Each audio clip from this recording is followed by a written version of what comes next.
Good evening, ladies and gentlemen, boys and girls, and all you monsters in between, and welcome to the Gentleman Open Harvest. My name is Jaggerus, and today I'm joined on the hosting desk by Crash Overlord. Hello, I'm happy to join you, and I'm really excited for the games today.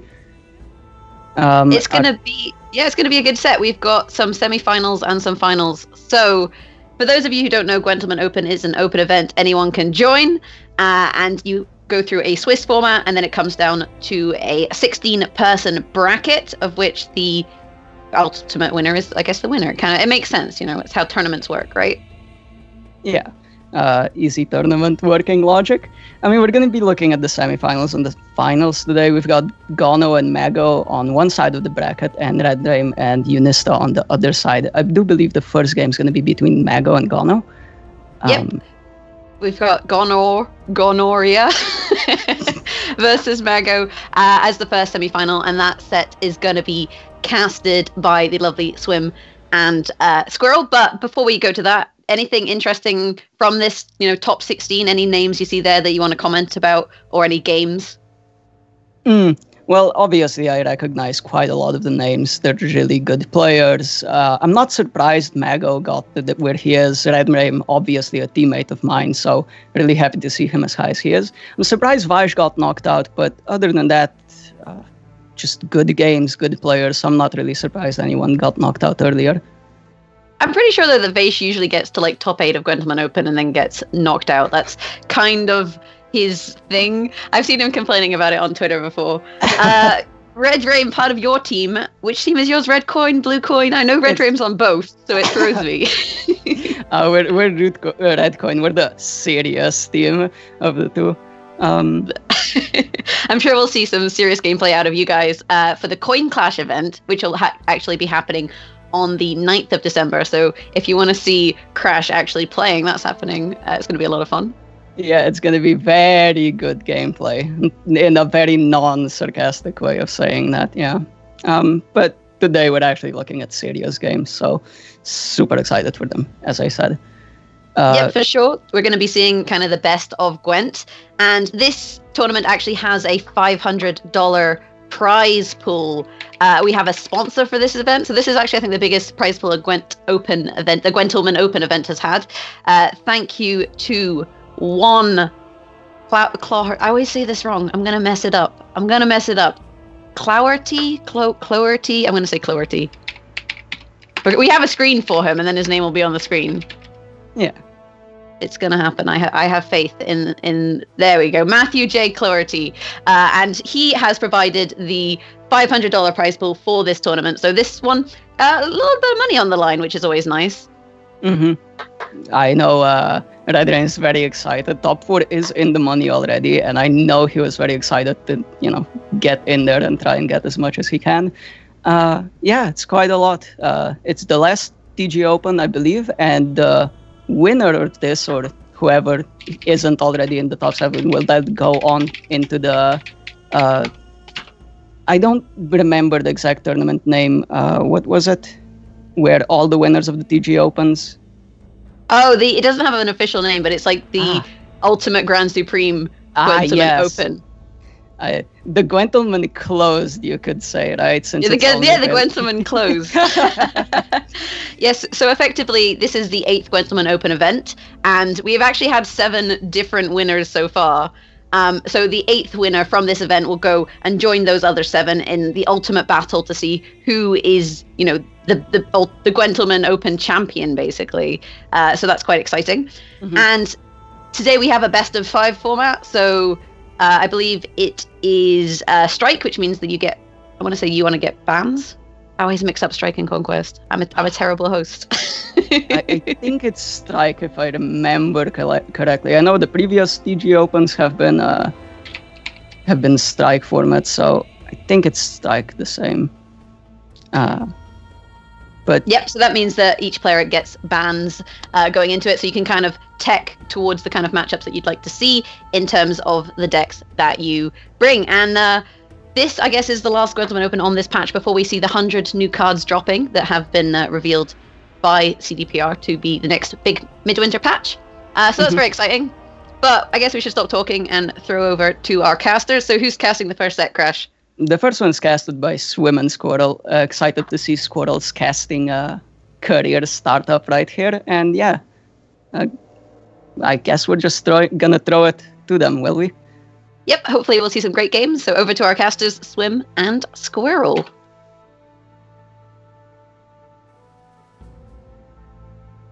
Oh, are we live? Yep. Hey, guys.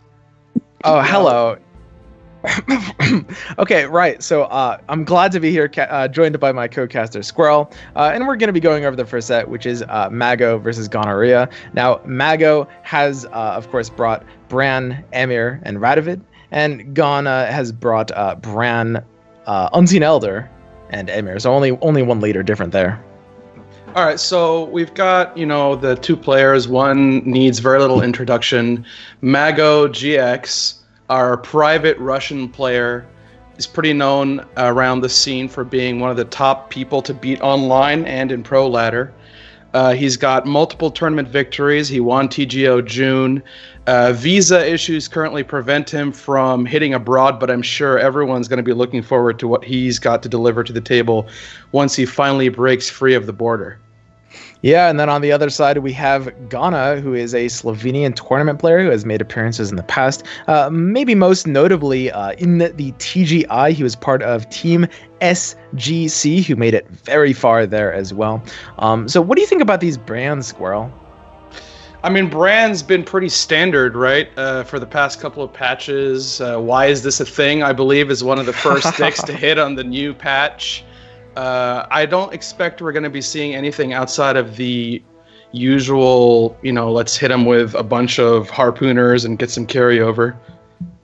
Yeah, no, and as we can see from this format, just before we get into this game real quick, we can see that Mago banning out the Spy Nilfgaard mirror match, not so confident in how that one has been teched out, and of course banning it against his Bran as well. Yeah, I mean, I'm really looking forward to see the Unseen Elder matchup in particular, because we've seen a few variants of it. The Mimir stuff with Necker Warrior and more serious stuff involving anything from like Arrakis to just getting a bunch of harpies on the board by consuming the wolves or other beasts. It turns out that combining Woodland Spirit and harpies is still pretty good.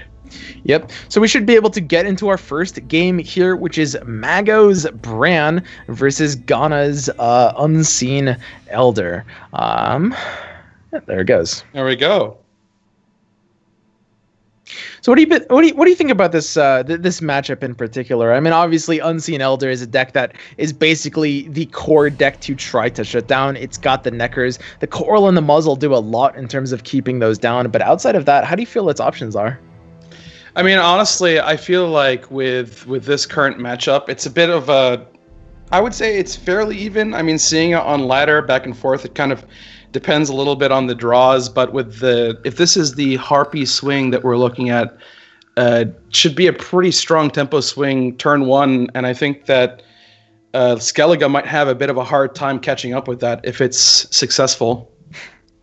And there we see Mago finding that Ceres on the last mulligan. Not very pleased about that. There's the images for that. Okay, so Mago has a bit of a bricked hand, which is what you want to avoid, of course, with these Ceres decks. He's going to have to play it from hand, which does not feel very good from him. And on the other side, Ghana's looking at a pretty good hand, all things considered. He's got all of his tools and no bricks. Yeah, pretty strong starting hand from Gano, I would say, like pretty much everything that you'd be looking for. Unfortunately, the Manticore without the Toad Prince is not the best thing, and you really want at least the Royal Decree or the Woodland Spirit to pull the trigger on the Harpy early. It looks like he's just going to start off with the standard Sea Harpy play. Sorry, go ahead. Oh, yeah. Well, Mago, of course, not drawing the muzzle and the coral, which I alluded to earlier as the things you want in the Necker matchup, but he does have his own very special deck of Marjoim, which is going to go pretty far here. The ability to just shut down one Necker immediately, banish it before it becomes a problem, is absolutely huge in this matchup. Yeah, if that goes off properly, then Gano's going to have to get a little bit lucky and draw into a second Necker to get his proper carryover engine going. Mago plays that King Bran. Let's see if he goes for the standard discard without the Ceres, since that's already gone.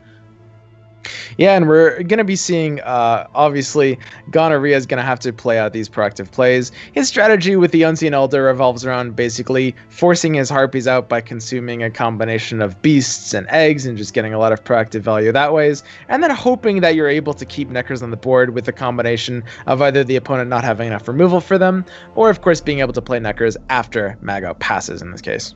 Yeah, having two Ekimaras really doesn't hurt versus Skellige, because they can, if Gano passes the round, he can just win with 12 points up in the next round, and whatever eggs somehow weren't consumed, and the Necker, assuming for some reason it's not Mardrode the round that it's played. Okay, so we're going to see this Unseen Elder come out. It's going to eat all three beasts, pulling out all three Harpies, killing off the Bran, and dealing a little bit of damage to the Grimmest as well. This is going to be a pretty high-tempo play here, but maybe even more importantly than all of that, it's buffing every single copy, well, specifically all three copies of the Neckers here. Gonorrhea wanting to keep his Neckers out of muzzle range before playing even a single one, just in case.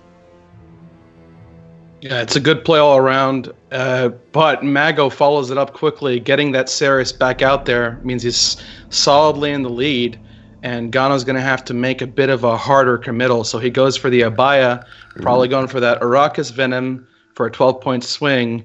It's looking fairly decent for Mago right now, despite the slow start.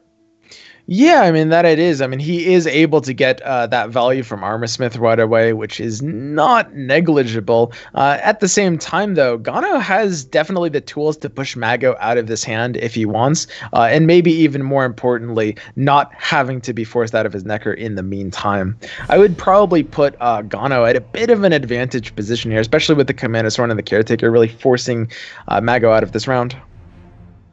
Sure, yeah, he gets the other Sea Harpy out, Slizzard working its magic as a Monsters All-Star this patch.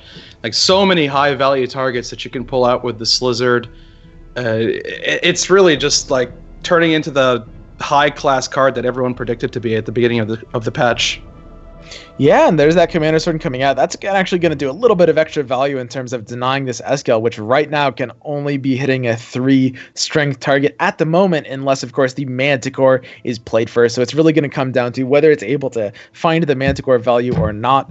But I feel like Gano definitely has the ability to win this round if he wants to commit for it. There's Mago giving it up. Mago passes, which gives Gano a very solid lead. He didn't even have to commit the Necker for this round, which means that Mardro in Mago's hand still has some use, but Gano can just opt to pass here, and he still he has to commit 8 points, which is not that easy given Mago's hand. He can go for a Priestess of Freya, I suppose, but not a great position for the Skellige player, giving the monsters the last say for round 3 if Gonorrhea decides to pass. Yeah, and there's that Giant Toad, as you alluded to earlier. The ability to eat into the Manticore is absolutely something that Gano sees here and will be taking. Here it is now, eating it down. Now, this will block the Eskel, most importantly, and, well, of course, it is answerable by both Barjo and Coral from Mago's end. He is going to be looking to try to save his resources to counter Neckers as well. Yeah, committing the Coral on the Toad Prince isn't really that consequential for Gano, because drawing the card is really the biggest effect, and he can just use the Monster's Nest to use Ghoul and get those points right back where he found them.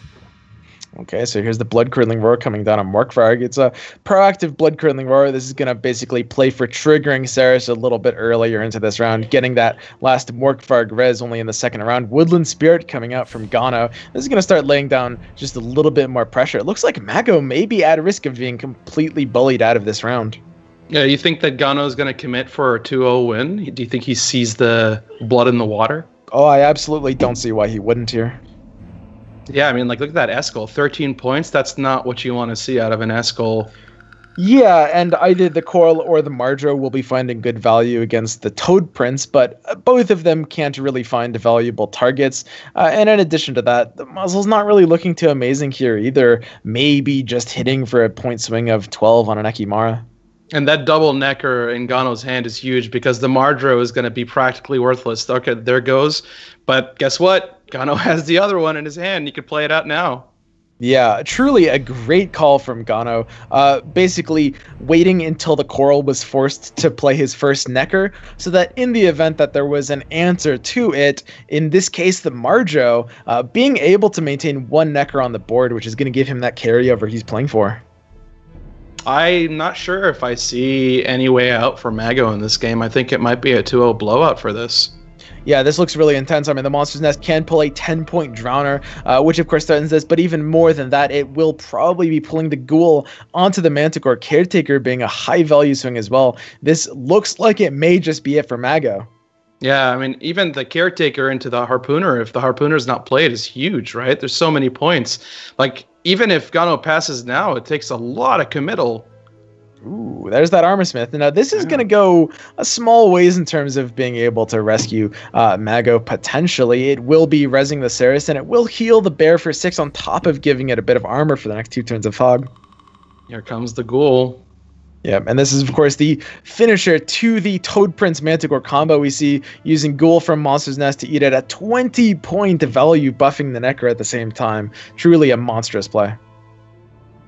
Oh, that's a pretty good one. You got that? Yeah, no, man, that was pretty spicy. I was afraid that might have been a little too subtle. Because he's playing monsters. I get it. That's pretty good, man. Oh, and there it is. There we go, Mago with the conceit. So Gano's going to go ahead and take this 1-up right off the bat. Just a very, very decisive 2-0. Even though Mago had a deck full of answers, he drew the Muzzle and the Coral in round 2, and he had the Marjo tech as well. I mean, the tempo swings, right? That's really the big issue. It doesn't, like, Skellige just doesn't have access to those huge tempo swings that it used to. And that Harpy, like, you know, Harpies are still good, as it turns out.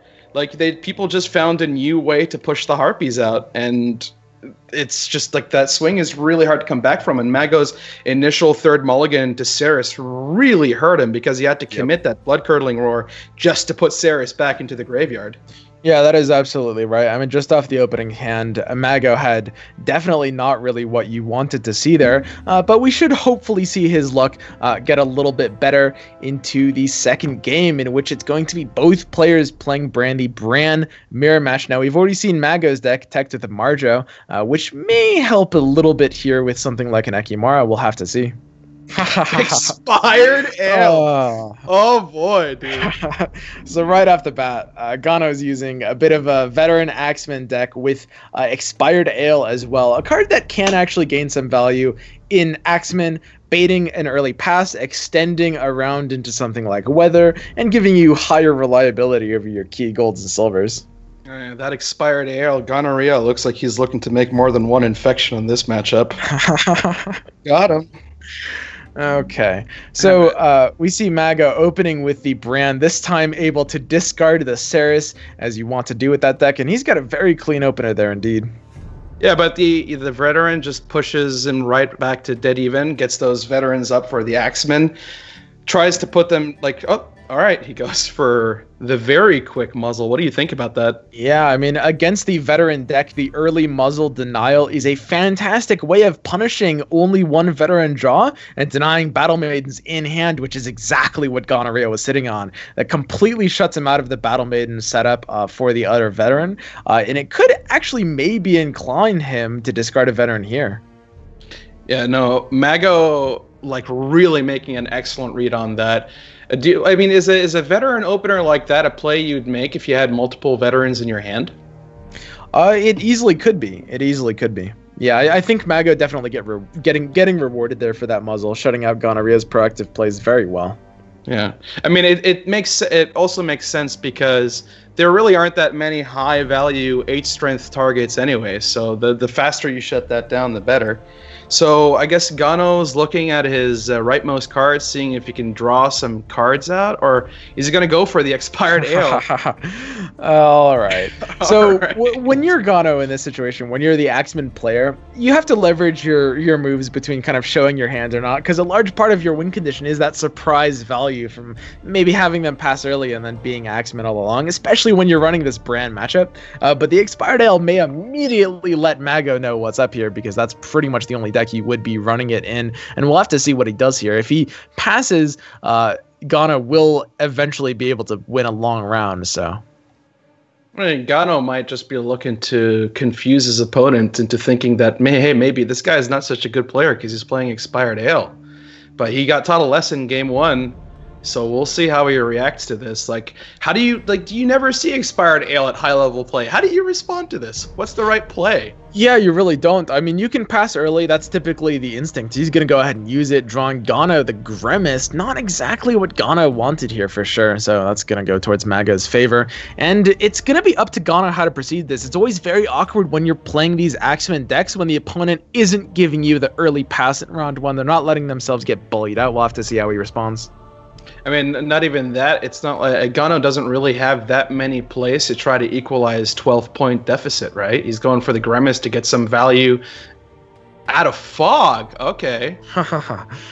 Yeah, I mean, just getting a little bit of weather down, it'll allow him to play Axeman proactively and start ramping up at the very least. And he'll be setting up for Harpooners or Lacerate, so that's kind of how this plays out. It's Axeman, maybe a second Axeman off of Battle Maiden, Harpooners into a Lacerate, but after doing all that, the later rounds might just not be long enough for Gano to be able to win this. Yeah, just a pretty unfortunate draw on the Foul Ale. He was probably looking for something more akin to the R&R, the Burn a Brand, to really start setting up a higher tempo play with the Axeman. He's just going to have to settle for 6 damage a turn. There goes that Wolfsbane. Yeah, but of course that Wolfsbane is going to get immediately countered by this Armorsmith unless Gano makes the call to kill off that 1-strength Warmonger, which probably isn't even the right play, all things considered. This Armorsmith is going to give Mago huge value, both healing his units and providing them with armor, which of course is... Whoa, there it is! Making the prediction against the Armorsmith, just completely shutting out the value proactively. That's a very, very interesting play. This is read after counter read right now. He's just betting that there's the Armorsmith in his hand, just hitting that off at the pass. Now he's going to go with the Axeman, try to generate some value as soon as it gets him ahead. So he's 2 points ahead now, excuse me. And now he can finally start playing that Axeman comfortably. We'll see if Mago decides that he wants to pull that out of the mid-row or not. He goes for the Armorsmith instead to delay value on the Axeman. Yeah, and there it is right there. That, of course, is going to arm up both of his 7s. If he's lucky, the Fog is going to take turns ticking on them. And Gano looking like his back is really against the wall here. I mean, when you're an Axeman player and your opponent is just not giving you round one, most importantly, when you don't have the means to force it out even really earlier without any golds or silver weathers, that it can be looking like you don't really have a good enough round 3 win condition, which is the case here. The Harpooner just doesn't feel good because no matter what you harpoon, you're still getting blocked off with the armor on the Fog. So yeah. This is just like, it feels like the opposite of last game where Gano is just getting trapped by the tools in his hand and Mago just has everything he needs to keep pushing this round and punish the opponent. Yeah, exactly right. I mean, if anything, stacking the Melee Row is probably going to be better for Gano here. I mean, he needs to get value out of cards like Udalric and the Battle Maiden onto presumably one last Whale Harpooner. Although you could be looking to get it on the Axeman, you probably would have done it already in that case. He's going to go ahead and use the Battle Maiden on that Axeman. Mm-hmm. Well, what do you think about putting it in the Melee Row for the Lacerate value, since Lacerate has so much more? That would probably be a little bit better, although in this case it ends up not mattering as Mago is going to go ahead and take that very early pass, preserving his Coral, Marjo, and Gremist, and the Freya onto the Armorsmith. All 4 of those are gigantic drops in this matchup. All 4 of those will do a lot in terms of shutting out Gonorrhea's play, so his round 3 is looking very weak indeed. Yeah, he's exhausted 2 out of his 3 core engines. It's really like his veterans are just stuck. Those Battle Maidens couldn't generate the tempo that he needed. Mago is firmly in the driver's seat, and he's 9 points up. Yeah, that may be the most important thing of all. Gano has no line to instant pass and get real card advantage out of it, which is very, very unfortunate. Yeah, because as we know, Axemen really want to pull out that long round 3, but it doesn't really look like it might be an option for Gano. You might just, what do you think about opting for the Udalric and then passing? You can go for the Udalric pass. I think it's probably the correct play here. In a certain round state, if you expect Udalric to be hit by something like Lacerates or Burn a Brands over and over again, you can keep him for round 3 instead. But Udalric into pass is probably the best play here. It's very risky for Mago playing his own Udalric, but there's no punish coming down, and we'll see an instant pass coming out from Gonorrhea here for sure. Yeah, no way. He keeps gone. Yep. So it's going to go to a round 3. It's going to be 6 cards for each player. Gano has the Burna and he has the Ragnarok. That's pretty good, but it may just not be enough against all of Mago's tools. Mago is sitting on a beautiful hand right now. He's got almost completely chosen cards there. Everything he wants. Yeah, this is like you can't really curate a better hand than this. On the bright side, Gano has the 2 priestesses, so he can res those Axemen, so he has a bit of an engine going, but it really feels like an uphill battle versus Mago, who has everything he needs. That Marjoro being a really sick tech card against, so far, both of the decks that Gano's running, but Gano had the upper hand in game 1, and it seems like Mago just has this one on lock. Yeah, I mean, this Grimace is going to offer amazing value in terms of immediately clearing that Ragnarok. And then all Gano's left with is a Burna for 2 Axemans that get Marjode and Coral. So looks like this game very easily here might be going to Mago. Yeah, never say never, but this looks pretty bad for Gano right now. Like, given that's the Grimace right there, clears the weather.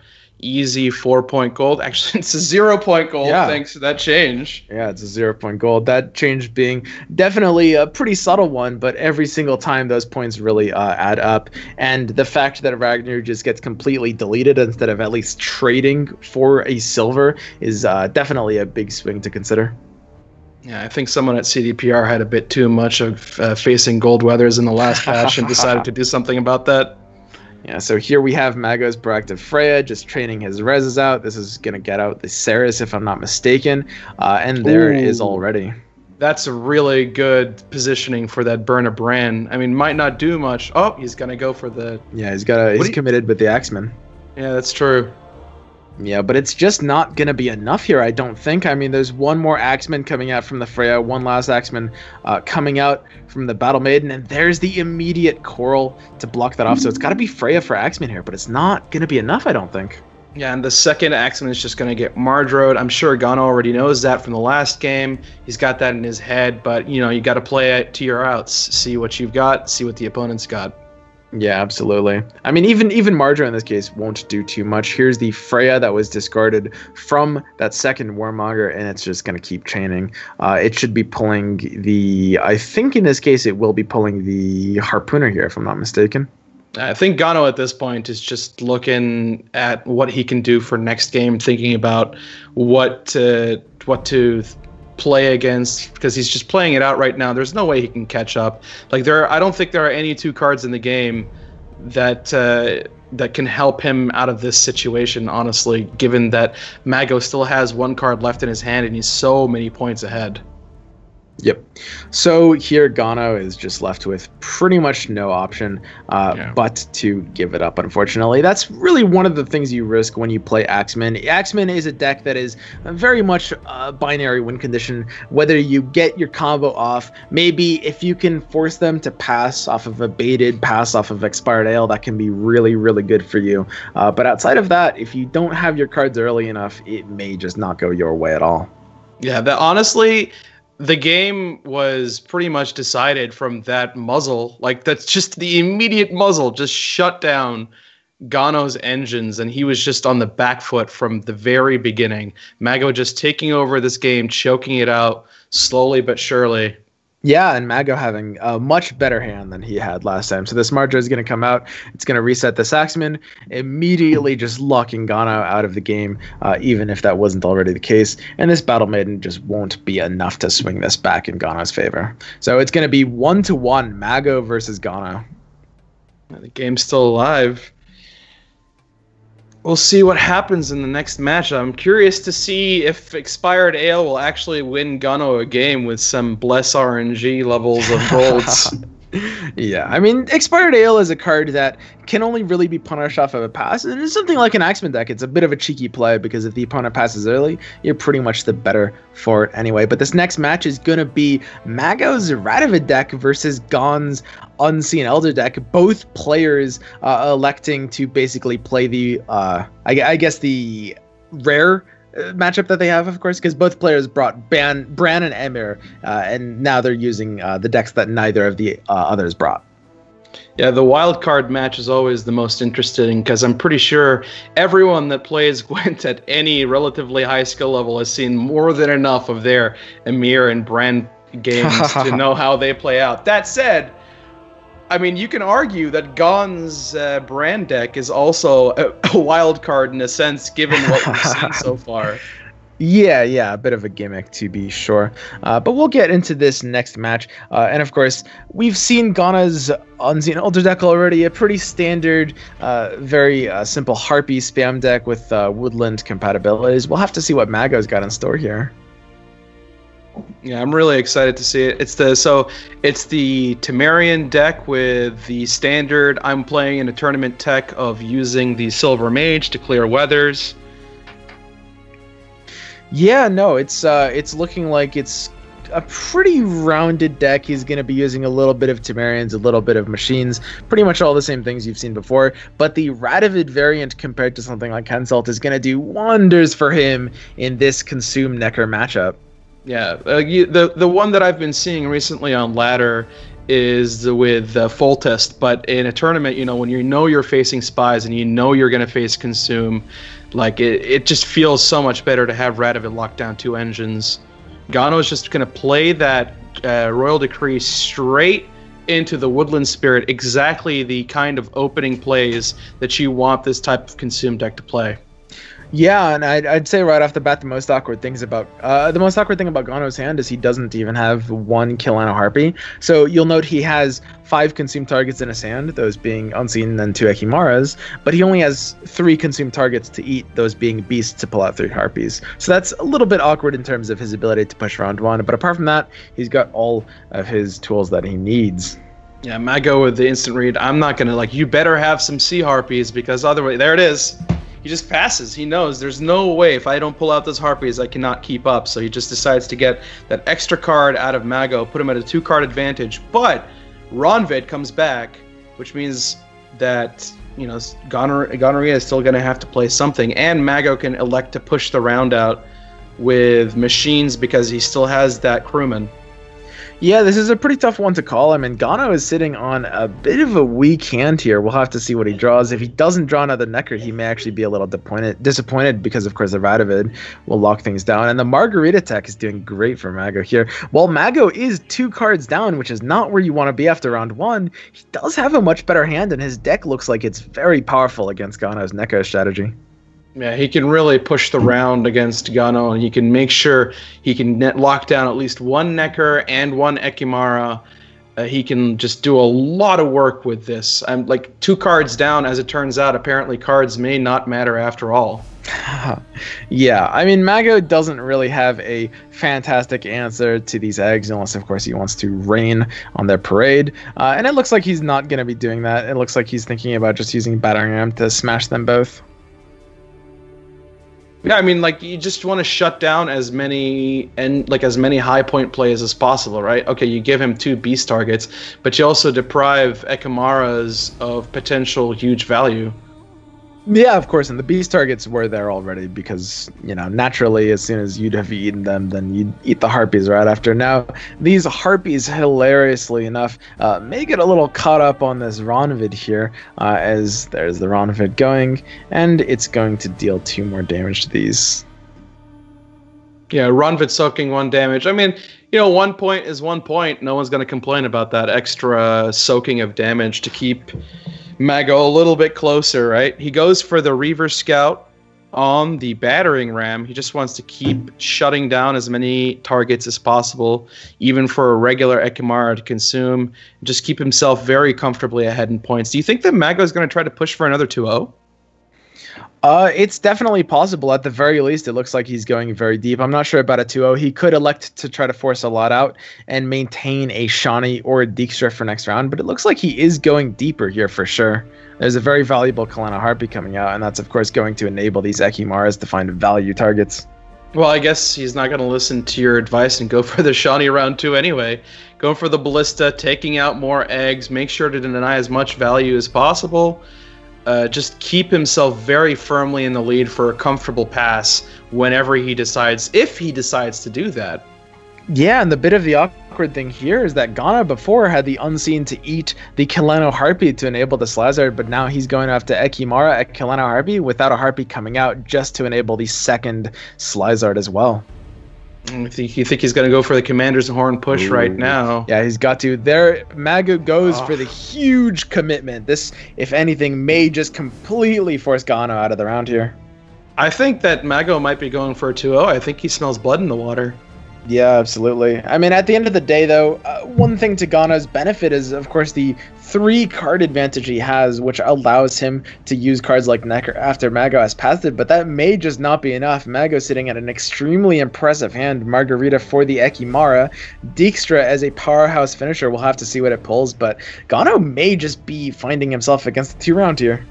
Yeah, I mean, once again, that Manticore is just sitting there as a 13-point silver. Not the worst, but not the best. He can play it out, Ekimara it, and then Monster's Nest for an extra 13 points with the Ghoul and the 2 points on top of that. But then what are your win cons for round 3? Yeah, you don't have very much at all. I mean, as you said earlier, it's important to find something like the Toad Prince to find real value from your Manticore. And the difference between having it or not is the difference between a 13-point and an 18-point silver. So he's going to go for the Slizzard again. Get that third. This is the third one, right? Yeah, the third Sea Harpy is coming out. All right, yeah, what do you think there is? It looks like it just may not be enough here. I mean, he can play 2 more Ekimaras and get good value there, but there's 3 locks coming down on Mago's end, and there's the Temerian Infantryman sealing the deal. And the Siege Master. Oh my god. With the pocket, that's gotta hurt. That has to be it for Gano here. I don't see a way he can come back from that this round. I mean, that is just absolutely massive value, completely shutting out the eggs, completely burying Gano here. I don't see a way with Gano's hand that he can even win this round. Mago just really doesn't want Gano to get his dailies this tournament.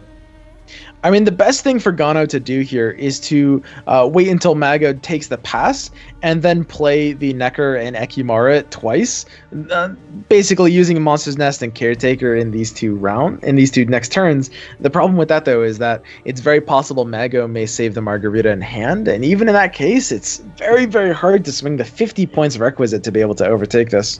No, Mago is going to 2-0 this. There's no way you commit those 3 golds and your lead. It's like there's so much commitment. Why would I think he's just going to go for it. I think he sees Gonorrhea going those Slizzards on the 3 Sea Harpies, not being able to make high tempo swings happen. I think that Mago is somewhat correctly guessing that Gano doesn't have enough in the tank, even with that card advantage, to overtake him. Yeah, I mean, there's the Mago using the Radovid before the Margarita, trying to bait Gano into playing a Necker or something lockable. Not taking it, of course, because he has the Proactive Ghoul instead, but the Margarita just shuts that down completely in terms of value, and it leaves Gano needing to make up 60 points exactly with 3 cards, which just doesn't happen. Mago the king of 2-0 here. Yeah, so Mago's going to go up 2-1 against Gonorrhea already. A very, very quick 2-0 twice immediately, just to take back after that Gano taking the first round. And Mago striking back with a vengeance, and now he's up against arguably the only tier 0 deck in the game right now, if he's running it the way it's normally run. Mago is known as the king of spies on the pro ladder, so gone with his somewhat memey, and by somewhat I mean pretty memey, King Bran, Axeman, Foul Ale deck.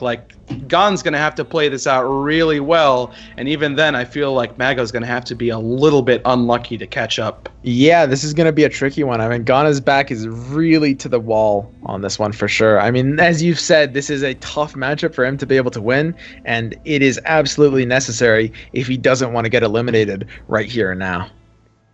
Yeah, Gano's gonna have to chat's got to give Gano some energy. Bless RNG on that expired arrow. He gets it in his hand. Let's see what he gets, man.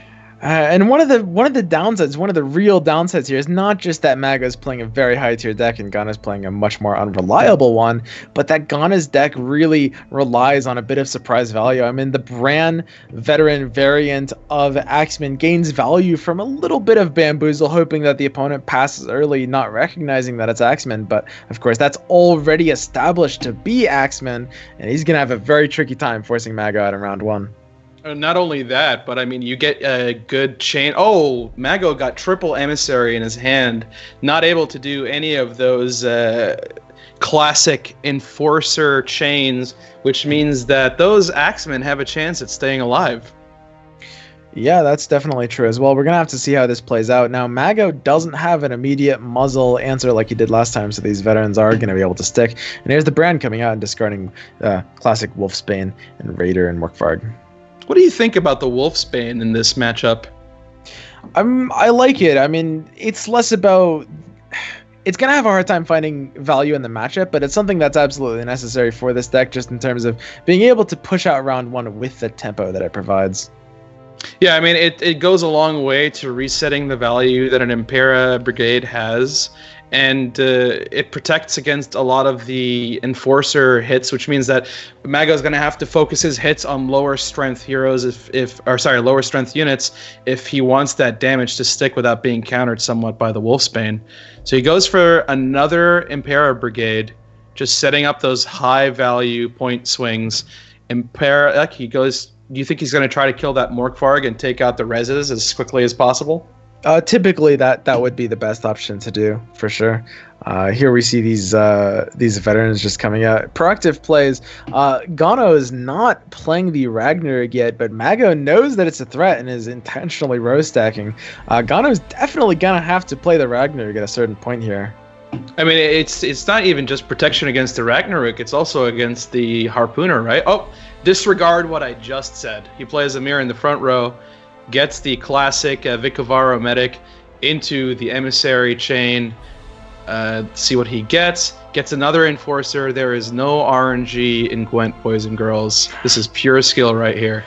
And as you said, of course, smashing that Morkvarg just to bully him out of his res options a little bit. There's the Wolfsbane fighting back, and here could be the Ragnarok. I mean, this looks like the moment to do it. No answer immediately coming out to clear it, and of course you're able to stay ahead with it, which is maybe the most important thing.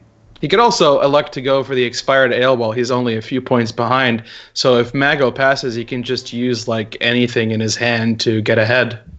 Yeah, that's definitely on the table as well. It's going to be up to Gano how you do this, because for the most part, Axeman veteran style decks is the deck here that is really more variable to play. There's a lot of different ways you can pilot this deck, so it's definitely up to him here.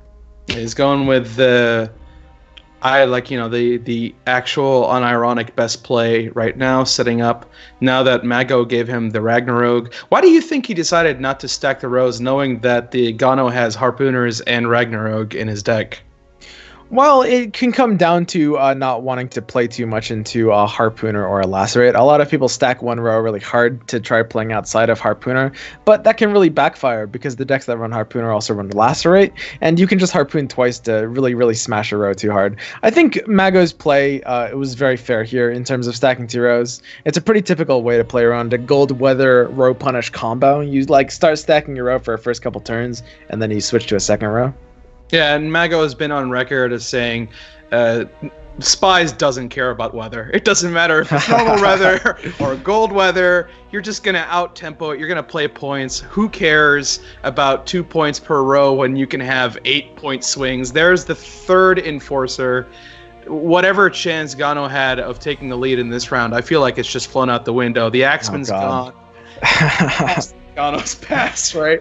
Yeah, I mean, Spies just do too much too fast to care that much about something that just happens over time, like Gold Weather. And there's Gano, if anything, maybe even regretting playing that Ragnarok there just because it eventually got wasted. I mean, all it did was buy him 1 or 2 more turns. I think someone should have PM'd Gano about how Mago feels about Gold Weather before this matchup started. And this one's looking incredibly rough for Gano. On top of everything we mentioned before, he does not have control over this game. He doesn't even have the second weather here, the Burn a Bran, and no real way to force this out either. The Expired Ale not really giving him amazing value unless, of course, it draws him that Burn a Bran. The Battle Maiden coming out instead of the Axeman, really not what Gano's looking for. Like you said, the Burn a Bran's really important. Very interesting to note, Mago kept the Roach in his hand. I'm not really sure. I wasn't really paying attention. I think the screen was blocked. I didn't really see what he mulliganed. Did you pay attention to that? No, I didn't either. I do believe it was blocked out.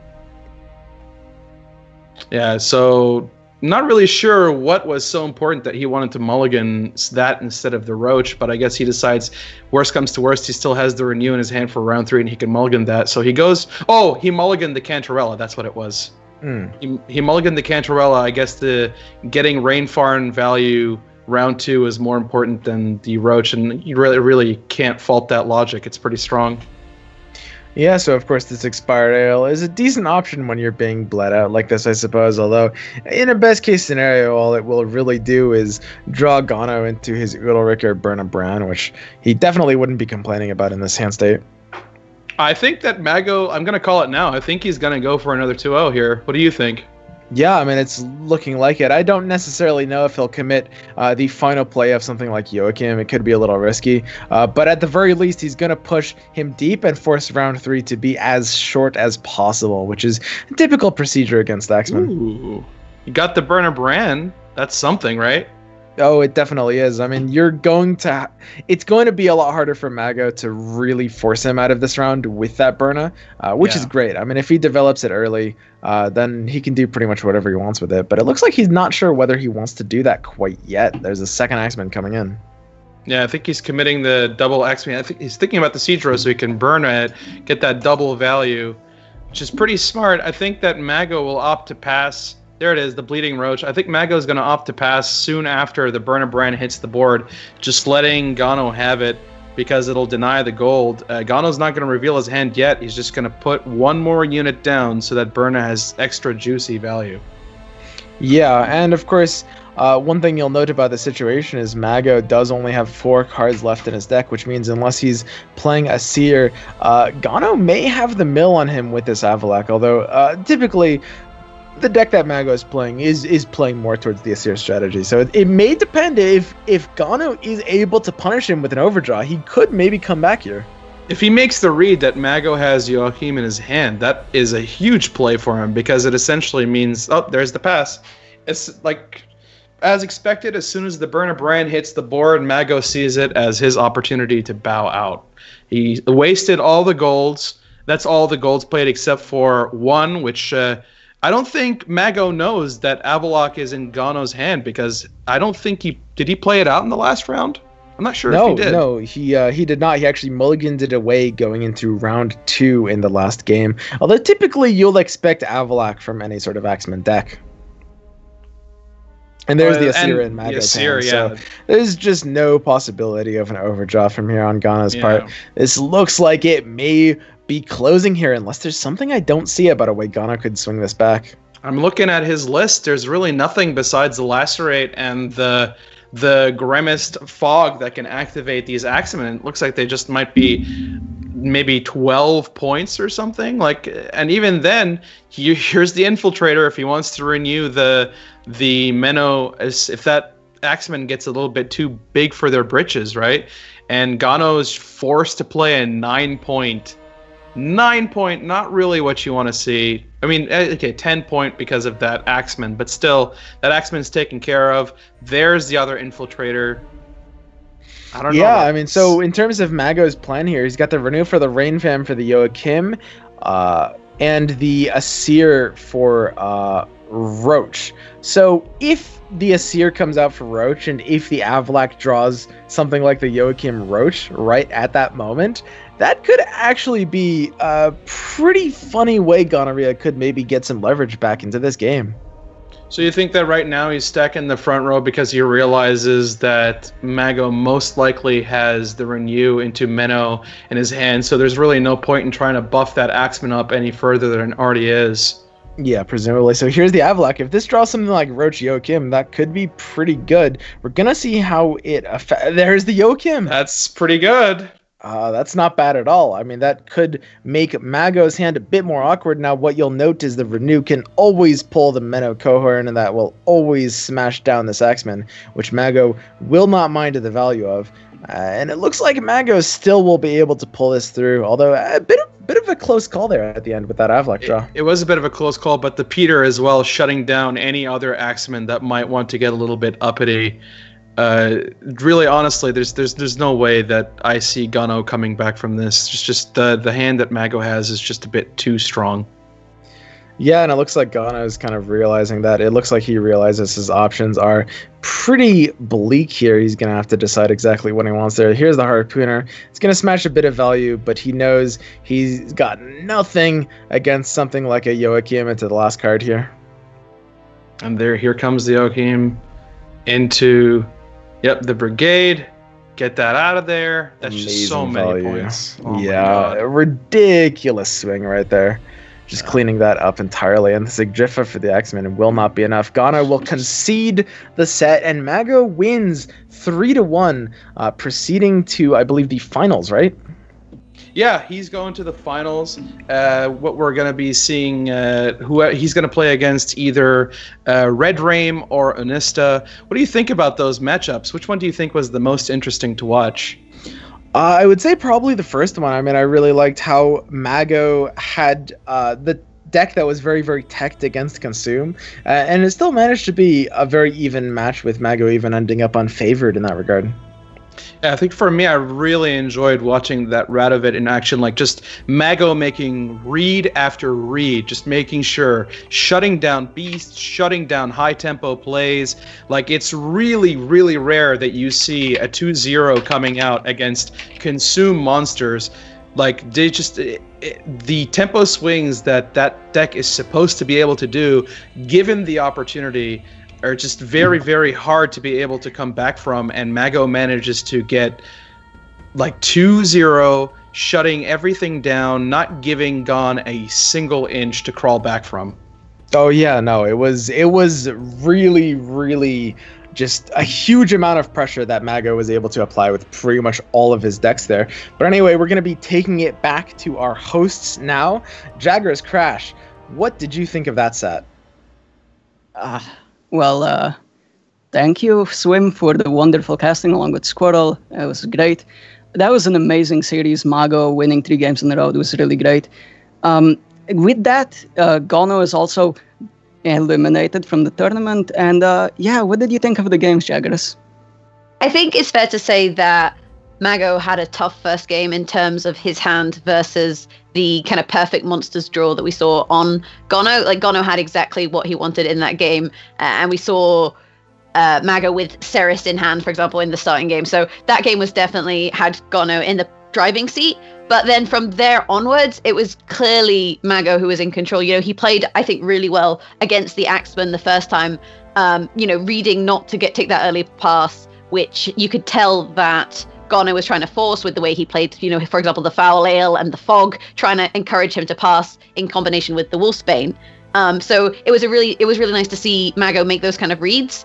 And we saw some clear 2-0s. So I think a strong performance by him. Yeah, very surprised that the 2-2-0s that we saw, usually very uncommon, especially in tournaments, because you'd rather secure card advantage for a round 3. But strong playing, confident, very confident.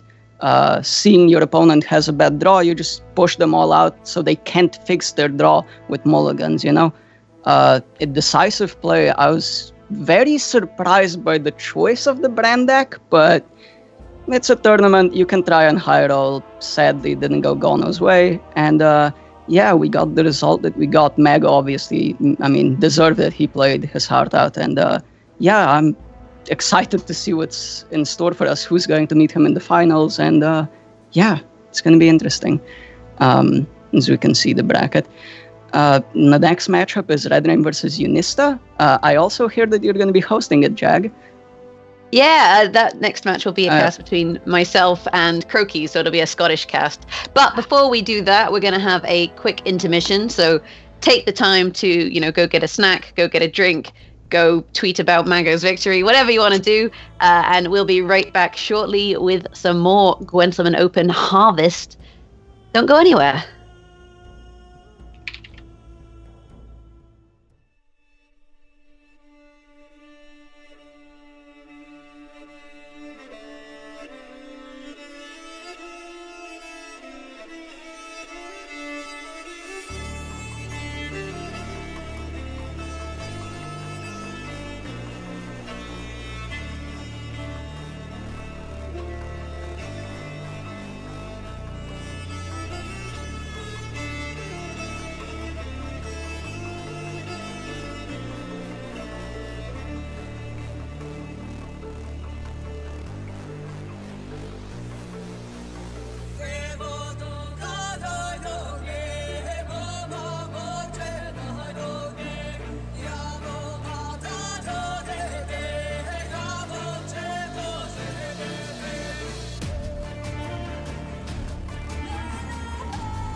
Welcome back, ladies and gentlemen, to the Gwenselman Open Harvest, presented by Matthew J. Cloherty.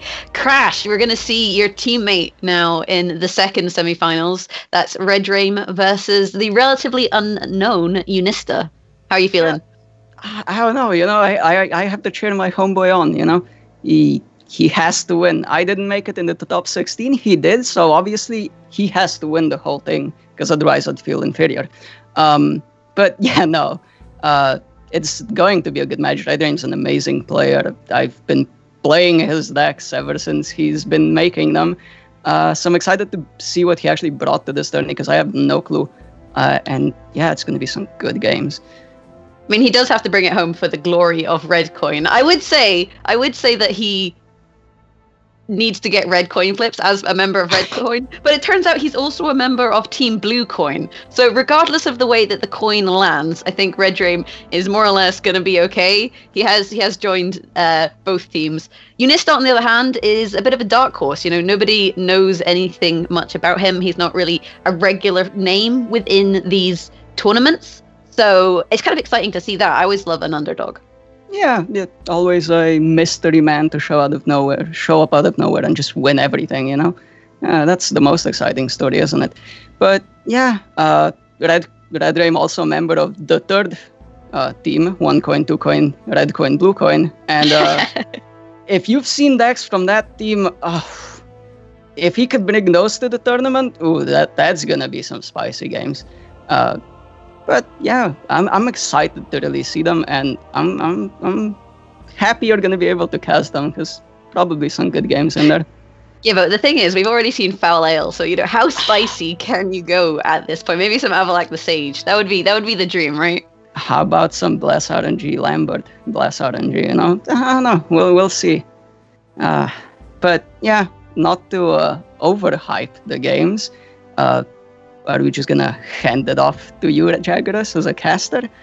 Yep, I think we're about ready to get started. So it'll be myself and Croakies. So we'll see you later, Crash.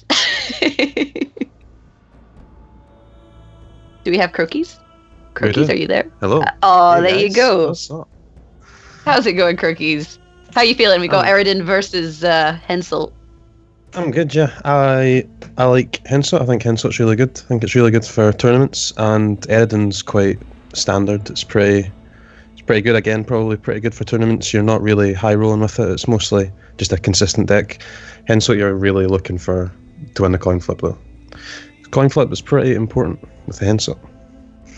I think that's fair to say. The one thing with Eridan is occasionally you'll see very, very unlucky mulligans if people choose to bring, say, Slizzards along with or Wild Hunt Riders, not Wild Hunt Riders, Wild Hunt Navigators, along with the Frosts, with the Frost Hounds. Sometimes they can put themselves into a very unfortunate situation, but kind of unlikely. And similarly, Henselts can have dodgy mulligans depending on what it is that they want to find as their target. So it'll be interesting to see what the opening hands are for these two teams.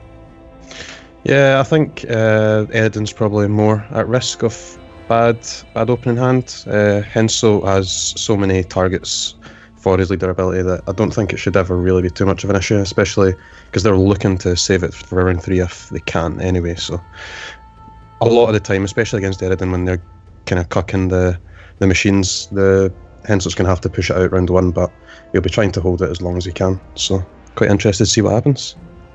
For sure, and we'll definitely be seeing Unista try to clear those Henselt targets. It is a very common strategy against Henselt. If he has nothing to shoot, lol, 3-power leader. And with the Frost and the Wild Hunt Drowners, not the Wild Hunt Drowners, the Drowners that we're likely to see, he does actually have the capability of taking out some of those, smaller 6-strength units just using weather and the damage from the Drowner. Yeah, I think you'll see the Unista probably try and play into the Frost, though, to prevent Drowners. And you can see he's got 2 Kidwani Sergeants as well, which is obviously really good and especially insane to have it in your opening hand. He's got a pretty good hand, actually. He's got one of most of his machines, so a lot of different options with his Henselt. He's got Margarita if he can block the riders for Iris and stuff like that. So, it's Red Dream playing Henselt, okay. Well, yeah, Red Dream's hand is pretty good, so we'll go from there. Yep, it's worth noting that we are unable to see Unista's hand for this matchup, but how do you feel about these Harpies in a Eridan deck? It's quite interesting, right? I assume he's not just playing the standard kind of Wild Hunt Rider into Iris and Caretaker nonsense. So we'll see what he's playing. I guess he's going to combo that with other Harpies, I imagine. But I don't know how he's going to pull them, except with maybe Ekimaras. That's about it. So you see, you can clear the fog and then clear the frost, and it's a pretty good start for Red Rim. Really strange though. So Woodland Spirit, but no Foglet, and Seleno Harpies, but no Unseen Elder. This is a interesting couple of additions to, Eridan. We're seeing the Navigators and we're seeing the Frosthounds, which we predicted, and we can see Red Rim stacking the row like you predicted. So kind of an unusual deck coming out of Unista here. Yeah, it's quite weird. The no Foglet is obviously quite strange, but it's not insanely bad because it's just another option for a bad mulligan, So maybe keeping that out, or he might just have it in his hand. To be honest, it's possible. But I would be surprised if he doesn't have it in his hand. I think it's just you don't really want to play Woodland Spirit without Foglet, right? Especially it's like 4 free points. It's just done it as a bronze roach. You'd probably try and play it, but maybe he's went a bit wild and cut it to prevent bad mulligans. I'm not sure. It's very odd that I was going to say we do have, the Hand Maven's Blue Dream in the hand of Red Rim. New card, and you actually use that to resurrect one of your opponent's gold cards. Although in the case of Red Rim, because he's running Dijkstra is a spy, so it goes to your opponent's graveyard. So you can use it to double Dijkstra. But he could also use it now for the Woodland Spirit, as we see. It actually got missed there. I was going to say it got shot by the Ballista, but actually didn't take the hit. Although it's probably going to take the hit this time around. Yeah, I don't think... Oh my god, he's dodging all of the shots. Look at him. I don't think he needs to use it on Woodland Spirit, though. He's got much better options. He can just save it, and we see the pass from Unista, and it's just so powerful for Red Rim there. He's winning on even with carryover. It's busted. I mean, he just plays Ballistas in between... was that 4 crewmen. So he actually managed to play it so that every single Ballista got the maximum number of shots. And, I'd be passing out of that round if that happened to me too. It's just a nasty play. But you can see Red Rim still with a fairly decent hand in terms of his Kidweni Siege Masters. He can use them to start to replay the battering rams and then deny Unista units. He's got those reinforced siege towers, which rack up a strong number of points, although he did just mulligan into a roach. Yeah, it's not too bad though when he won the round, round one, so it'll be okay. We'll just mulligan that away. But you see, the kind of power of playing Henslot in round one, especially when you win the coin flip. He's won the round uneven, and now he doesn't really care about having these bronze cards in his hand. If he hadn't played Henslot in round one, this hand would be really bad because he's got 2 of each of his machines. He's played a ton of them, so you kind of want to try and save it for round 3, but often it kind of works out okay if you can keep it for round 2, or if you just play it on round 1. And I'm quite interested to see why he's playing out round 2 though. I think he must want to bleed his deck a little bit. Otherwise, what's his big finisher? Because ideally with Northern Realms, often what you're looking for is like a Shani or a Dijkstra into a lot of units in order to get points on the board. But he's kind of in a position, he doesn't have Natalis, so he doesn't have access to Commander's Horn or reinforcements. That's also in his hand. He hasn't really thinned the deck in the way that, he would maybe like. So playing into this round a little bit, it does give him the opportunity to at least play that Reaver Scout and try and improve his draws for the final round. Because the thing is, Unista wants a long round. He's playing Frost, right? He's playing Weather. So The longer the round is for Unista, the better. So maybe Red Rame's thinking, if I can bleed him now down to, say, 1 or 2 cards, that's going to give me the advantage and ultimately let me win round 3. Yeah, and you can see Red Rame, even though he's got Ronvid on the board in the middle row, he chose to play the Ram in the back row there, just to play into the Frost, to play around those Drowners. So if Unista does have any Drowners in his hand, they're not going to get too much value from them right now. Even if he did use the Drowner to move it into the front row or something, it's only 9 points, and he's already 18 behind. He's going to have to start playing big tempo plays like the Frost, playing the Frost Out Hound there. 4 points, it's really slow. Just gives Red Rame time to play these power bronzes and maybe even get more card advantage than they started with here. See a Renew Woodland Spirit though, it's pretty good.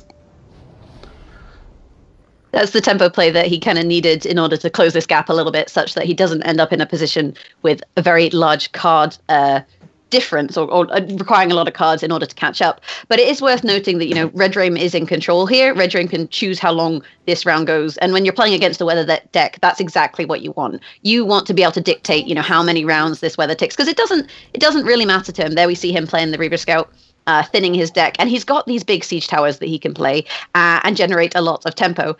The one thing you'll notice is he's no longer cares about playing units in the Frost, because now there is fog that they can be moved into, so you no longer have to be playing around that Drowner. Big Commander's Horn from Unista there, putting him way ahead, and Red Dream is kind of at the point where he might have given up his 1 card advantage, but it might be worth it just for the fact that the Frost player isn't getting a long round 3, so we'll see. Yeah, and we can see him setting up the battering ram there. Basically, what he wants to do is weaken a unit enough that if he chooses, I would imagine he's going to play the second battering ram out in between Ronvid and the Siege Master to get that crewman effect and whittle away some more points. Interestingly, Unista playing the Spy there, giving his opponent 12 points, although pulling units into the fog, so it's not as big of a lead as you would expect. And this is really his only opportunity to play the Spy. If you take it into a short round, that's why you mulligan it. Yeah, I think the Spy was fine there. It only put Red Dream about 14 points ahead or something like that, so Unista would always have been able to recover that in 1 card. And now it does have, Unista will have card advantage if Red Dream keeps playing, and you see Red Dream going for the pass, so I think that's the correct time to pass for Red Dream now. He knows that if he keeps playing this out, then he's going to end up getting ruined by Unista's big power plays that will be coming in. For sure, and this is something I think you have to learn as a player, is when do you pass and just accept the card advantage, because the longer you play, the more chance you give your opponent to catch up. And if they do catch up and you realize you could have passed previously and changed the kind of card differential and you didn't, that's the kind of point where you're going to be kicking yourself. And especially with this Roach in hand, he doesn't really have a lot of other options. He could have played the battering ram, maybe, but then with Unista suddenly starting to make these big tempo plays, it's not, I think, something that Red Dream wanted. Yeah, knowing when to pass is probably the biggest kind of skill in Gwent. Red Dream had the opportunity at the start of round 2 to open pass. He would have entered round 3 1 card up, but instead he's chose to play it out and go in on even cards instead to round 3, but just make sure that it's a shorter round 3 and he doesn't take as much damage from this Frost, or allow Unista to build up a ton of units to play his Iris and his Caretaker Iris and that sort of thing. So I think it was well done by Red Dream to keep playing it round 2 there. And we're starting to see those gold cards now in the hand of Red Dream. Kind of a happy situation where you pull Natalis and your mulligan doesn't risk you drawing your only tactics card. Because he had the Horn and reinforcements in hand, he was kind of happy with that. Drowner killing Ronvid, but Ronvid, there's no killing Ronvid. He's just coming straight back, chilling on the board, and keeping that crewman available for Red Dream, which is actually invaluable. Sometimes the difference of just the 1 crewman can, it can be the difference between winning and losing. Yeah, Red Dream has blew him into Gales as well. Gales Dijkstra, and Dijkstra obviously he goes for the Woodland Spirit instead. So Dijkstra would have pulled the Silver as well, which would have been pretty strong, but he goes for the Woodland Spirit, which is super weird. And yeah, Unista it's a very strange choice, especially with, knowing Unista had the Drowners, going for that instead of trying to find his Dijkstra and then potentially, pulling something. So I guess he was maybe scared of Thaler. Maybe, but that wouldn't even be too bad. I don't think. But yeah, I guess he's just got a ton of points, and it opens up his Commander's Son as well, without him having to kind of wait with that. Otherwise, if he went for the Dijkstra, he would have had to play like the Shani first, and then the Baron Ram, and then go into the Commander's Son, and it allows Unista to kind of pick off his units or move them with Drowners and stuff. So looks like that was actually the correct play, to go for the Woodland Spirit and just get those tokens on the board for the Commander's Son. That is true. That did give him those extra bodies and those extra points. Caretaker coming out here from Unista, and not a lot of great options. Everything's more or less the same. It's going to give you about 10 or so points. So it's kind of one of those situations where it's like, which machine would you like? You can have any of them. Yeah, you're really looking to kind of Caretaker and Iris, but he's not managed to find it in this game, and it doesn't really look as if he would even have a way to kill it as well, because he's got no Frost on the board. His Drowners wouldn't be pushed to Iris in, and yeah, you see the concede. So in the end, quite dominant by Red Dream there. Yeah, I mean, we didn't have Wild Hunt Riders, so Iris, typically you see her in conjunction with Wild Hunt Riders in order to set up it so that when you play the Iris, she instantly dies in the Frost, because the Frost then does 3 damage. And because we didn't see them potentially Unista not running Iris, but kind of a strange Eridan deck in all honesty. I personally kind of prefer the the Unseen Elder monsters deck that's more common, that kind of consume strategies rather than the Frost strategies, though I know a lot of people do see success with Eridan. Yeah, Eridan's pretty good, consumes pretty good as well. I think the problem is that he was playing against Henselt. Henselt went second, and Henselt going second is very likely to beat either of those decks, to be honest. So even if he was playing Consume, I don't think it would have made too much difference. But now you do see Henselt against Consume, Unista on Henselt, Red Rim on Consume. It's going to be quite interesting. See if it's any different. Yep, it's worth pointing out that we are using the strike format, and the way that works is instead of banning decks, you ban matchups. So you can see the banned matchups in the middle, and the loser then chooses the next matchup. So Unista has chosen to play Henselt versus Unseen Elder. And then if he wins, then Red Ray will pick the next matchup, and if he loses, Unista will pick the next matchup. So that's how this format works. Yeah, Unista like aware that he's favoured here, especially if he's playing things like Margarita and then Shani on Margarita. That sort of thing can really mess with the neckers. You see Yennefer from Red Rim, that's pretty interesting. Pretty unique tech there. Yeah, definitely an unusual inclusion, but Red Rame is seeing gold at the moment. We see every single gold card in his hand, along with a Necker, which is always nice to just have so that you can play that when you like. Sometimes, not often, but sometimes it is actually worth playing it in round 1. Although typically you do want to wait until you've buffed it up to 9 points, because it's such a lovely muzzle target, and muzzle, is a very prevalent card in the current state of Gwent. Yep, an important ballista there from Unista, preventing the eggs getting pulled, but Red Rim's still got 3 targets for his Elder, so he should be able to pull out all 3 Harpies here, if he's got them, which he does. So they'll come out, and this is going to be massive points. Again, the Henselt player getting to go second, and it's going to be really difficult for Red Rim here, but this kind of early tempo is going to be really good. Interesting that he was considering going for the Foglet there. That would have stopped the Harpies coming out. It would have stopped one Harpy for sure. Yeah. Admittedly, it's kind of tricky with that matchup, because if you kill the wolves, you've denied the beast, but he also killed the eggs, which then created more beasts, because Harpies are beasts, even though they're humanoid. That's just how they're working went. So it did provide him with more targets to thin out those Harpies. But on the flip side, we now see the counter side of that is that you have loads of 3 strength units and 4 strength units, and ballistas will just eat them for breakfast. Yeah, Red Rim needs to try and get some sort of carryover down soon, because these ballistas and siege masters are just going to demolish all these ones, and Red Rim's going to have to try and find a pass at some point, hopefully after Unista uses Henselt. He's probably going to lose this round on even, but if he can lose it on even with some sort of carryover, it might be okay. That's basically his only hope here right now. It's quite unfortunate. He doesn't have any of his Ekamaras in hand, but what he does have in his deck is Germain of Fox Hollow, so that's definitely part of that Yennefer synergy. And you can see this is actually quite great for him, because he's managed to buff up some of those wands, so that now it's not in a situation where everything can be shot with the ballistas. Instead, there's a few 5s. It limits the targets a little bit, and it takes a little bit of the edge off. And you can see Henselt actually opting to pull the towers. Potentially he does have ballistas in hand, but opting to pull towers for a really big number of points there. Yeah, getting the towers out of the deck, knowing that the towers will put him ahead, especially after a big Commander Storm play from Red Rim. I think that's totally fine, because it lets him save these ballistas and siege masters for later on in the round or later on in the game, where those siege masters will probably be less effective. But Unista kind of staying ahead on even cards while keeping his best plays behind is definitely the correct way to go about it, I think.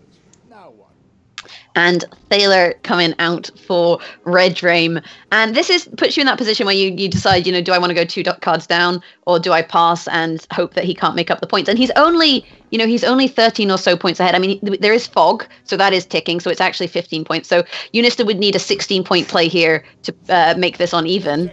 And actually opting for a summoning circle into another Thaler. So just thinning out his deck and finding the cards that he wants for the future rounds. Sir. Aye, sir. You got to wonder if he had that Scorch in hand, or whether he found it with the Thaler. Well, that's worked out pretty well for him. I love Isa. It's like one of my favourite cards in the game. They're so good. But yeah, that's sick for Unista. He's managed to thin his deck a ton there. Draw through into his silvers and his golds, hopefully. But like we said earlier, Red Rain finding a really good time to pass there, kind of forcing the Scorch out from Unista early. When he hasn't even built up any of these Neckers or big Ekimaras or Ghouls and stuff like that, forcing out the Scorch and, importantly, having more carryover than Unista, even though he did lose uneven. So Unista with a kind of choice to make now whether to play on. If he plays on in round 2, he might be able to thin out his deck like Red Rain done in the last game, but also he's given Red Rain a lot of time to build up carryover, which the Eredin deck didn't really have the opportunity to do in the first game. So it's a big difference here, and I think this might be the game where you want to open pass as the Henselt player. And just take it to the final round and deny that carryover. It does make those Neckers, just that little bit less valuable. And you do see the open pass coming out of Unista.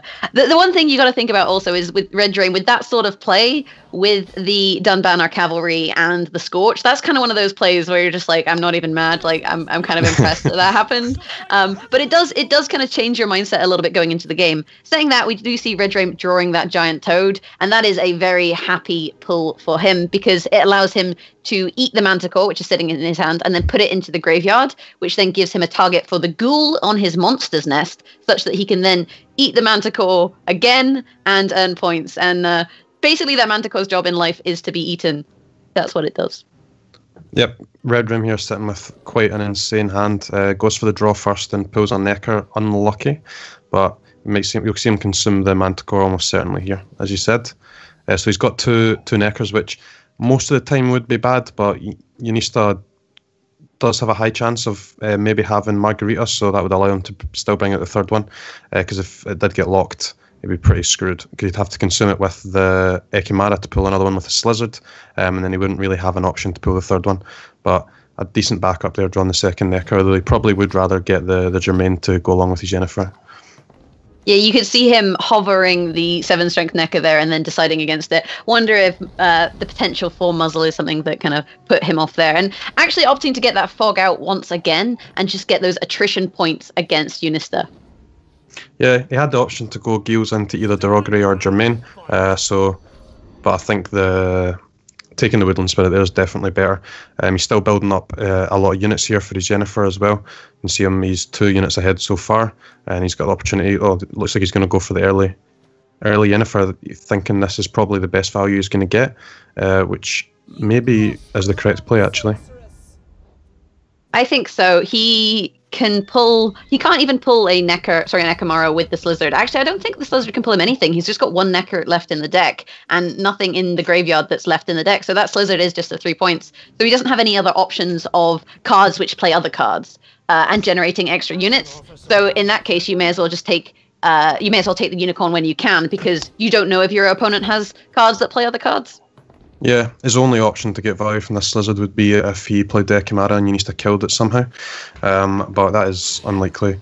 Unista's Henselt deck is one which will do a lot of damage, a lot of little increments of damage, but probably wouldn't be killing an Ekimara, which is most likely going to go on an Necker and be kind of 14 points. I don't think Unista will make it through 14 points Ekimara. So it's most likely going to be a dead Slizzard here.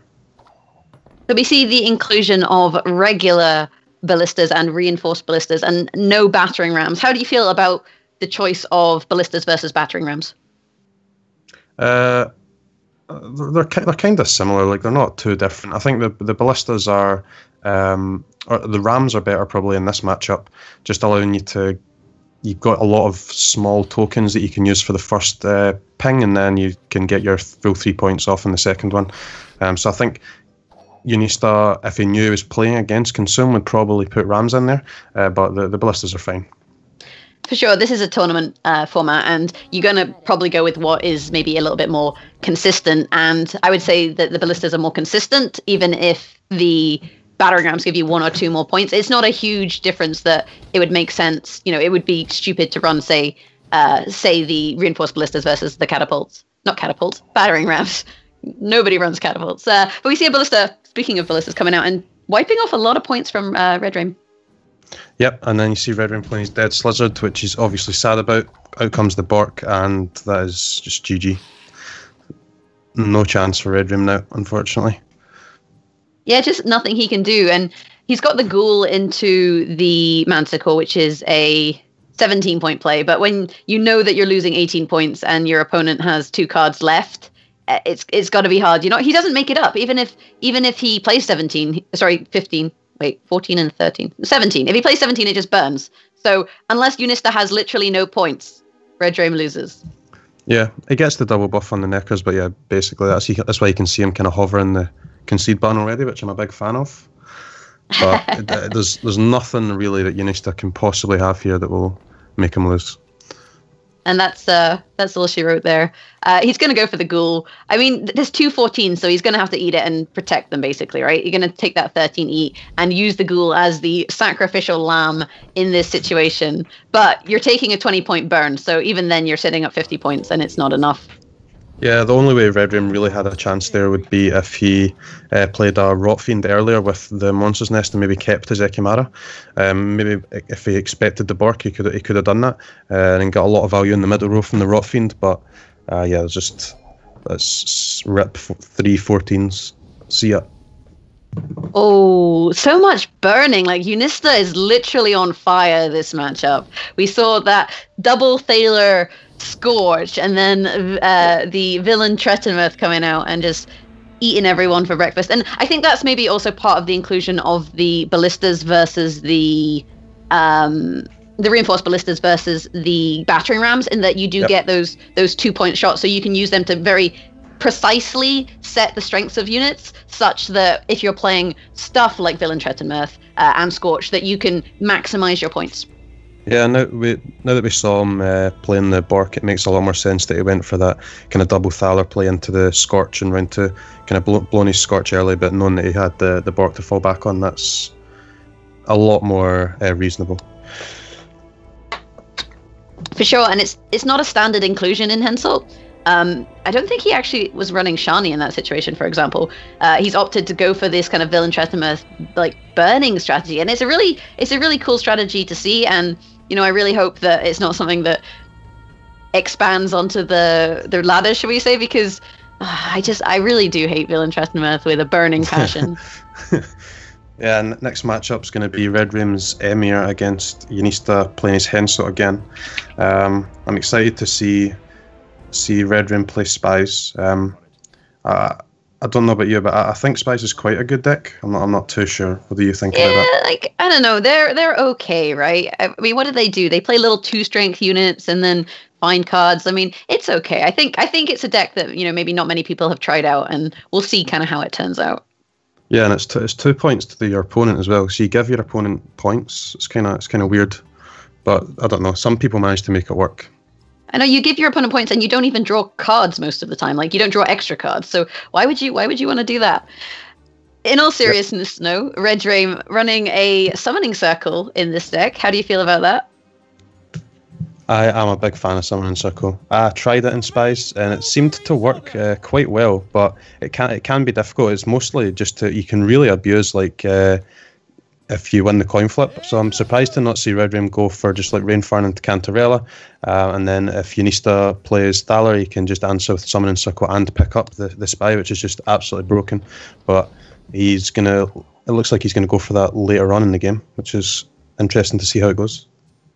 Yeah, he's sitting on gold, basically. He's got a gold mine. He's got Cahir, he's got Rainfarn, he's got Menno, and he's got Vilgefort. So lots of kind of different options for him. The one thing he doesn't have, though, is emissaries, other than Silak, although opting to play that Cahir, and we'll see him pick up that Silak. And that basically is going to get this kind of emissary chain rolling. And once you have a few emissaries on the board, then it starts to thin your deck, and this is kind of how Spies gets going, and then it's kind of like a boulder that no one can stop.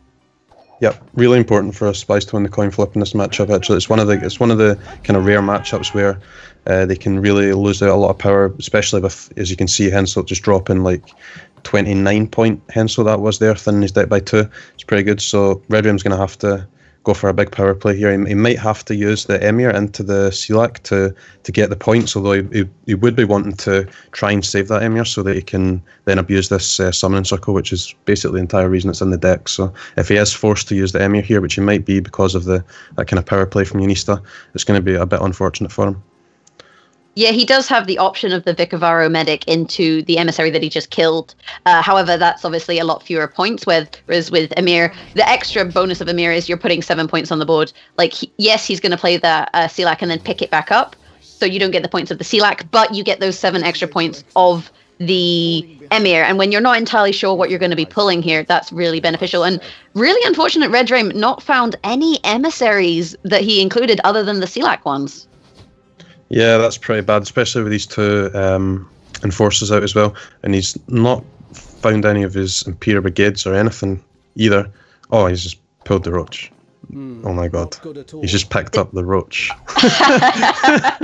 Oh, those emotes. Clearly that wasn't what he intended to do. Admittedly, he can mulligan the Roach and use it as part of extra points for Rain Fawn when he goes for his Joachim or his Cantarella. Alternatively, he does. I was going to say he does have there's the emissaries. He does have the Vicavaro, so hopefully he can start chaining those emissaries now. And he's actually put 2 of them in the graveyard, so he could have opted there for the Vicavaro and then continue to try and chain cards out of his deck and amass spies on the board.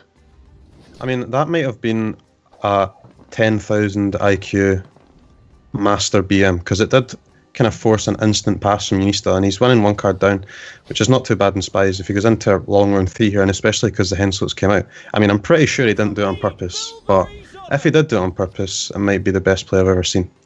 It might be that bamboozle with the damn it as well, so that Unista thinks he messed up, because this is the thing with Glenn. We do have our emotes. Most of them are a bit unkind, but there's definitely a kind of mind game involved, and the way you can use them, you could potentially use them to put your opponent on tilt. There's Roach we see coming out with the Rain Fawn into Cantarella, and this is, really, it's a really strong play because he's got Menno in hand. He can comfortably remove those points. He's giving himself card advantage, and because he's in control of the round, he can always save the Menno for later, depending on what he wants to do. And do you reckon we'll see another summoning circle here? Yeah, I think you'll definitely see one, and this is where Red Raim's kind of punished for playing that Emir earlier on. If he had the Emir, he could play this summoning circle, pick up the Cantarella and play a 3rd one, and that's what kind of really makes the summoning circle dominant in spies, and basically the only reason why he would use it. But I mean, it kind of cancels it out, because that pulling back that Roach has actually worked out insanely well for him, and it's really weird. Well, we do have a bit of a Cantarella party going on here. Premium Cantarella, no less, with all of those units on the board. But only 1 Menno, so then he has to decide which Cantarella he's going to kill, and that's a difficult choice. Although I think Vilgo Forts is about to burn Rain Fawn into 1,000 crispy pieces, and we'll see what. Oh, he's chosen not to play it, actually.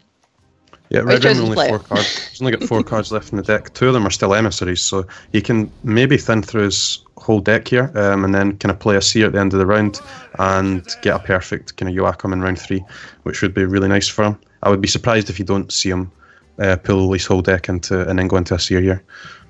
Especially he's still got 2 emissaries in his bottom 3. It's really unfortunate for him, but I think, I can't believe that Roach thing. Well, he's basically guaranteed emissaries now with the emissaries he intends to resurrect with the Vicavaro. So if he resurrects a Vicavaro, he can actually thin, like you said, his entire deck and then get that Infiltrator. And at that point, he can decide what he wants in his deck for the mulligan, which means he's guaranteed. He can guarantee his Joachim pull, and he can guarantee the card that he draws. So he has a lot of control in terms of what he plays in the final round. And because he's in control here, it does give him that opportunity to play whatever he wants. And because we know that he's then going to thin out these emissaries plus resurrecting one, he's actually got a hell of a lot of points in hand with the Imperial Enforcer and the 2 Imperial Brigades. Yeah, you might see him play the Asir early here and put like Enforcers or Brigades back in, because right now he can thin his entire deck with 1 medic, but if he plays those Brigades, then he can mulligan the Nausicaa Brigade at the start of round 3, guaranteed to pull that from the Joachim, and that's just a massive play in round 3. And I think you'll actually see him play Menno this round as well. He knows that he can push here a bit, especially with Unista having spent his Henso with only 1 crewman on the board as well. He's not got too much to worry about. But interestingly, you see him not pull the emissaries out, instead going for the siege tower.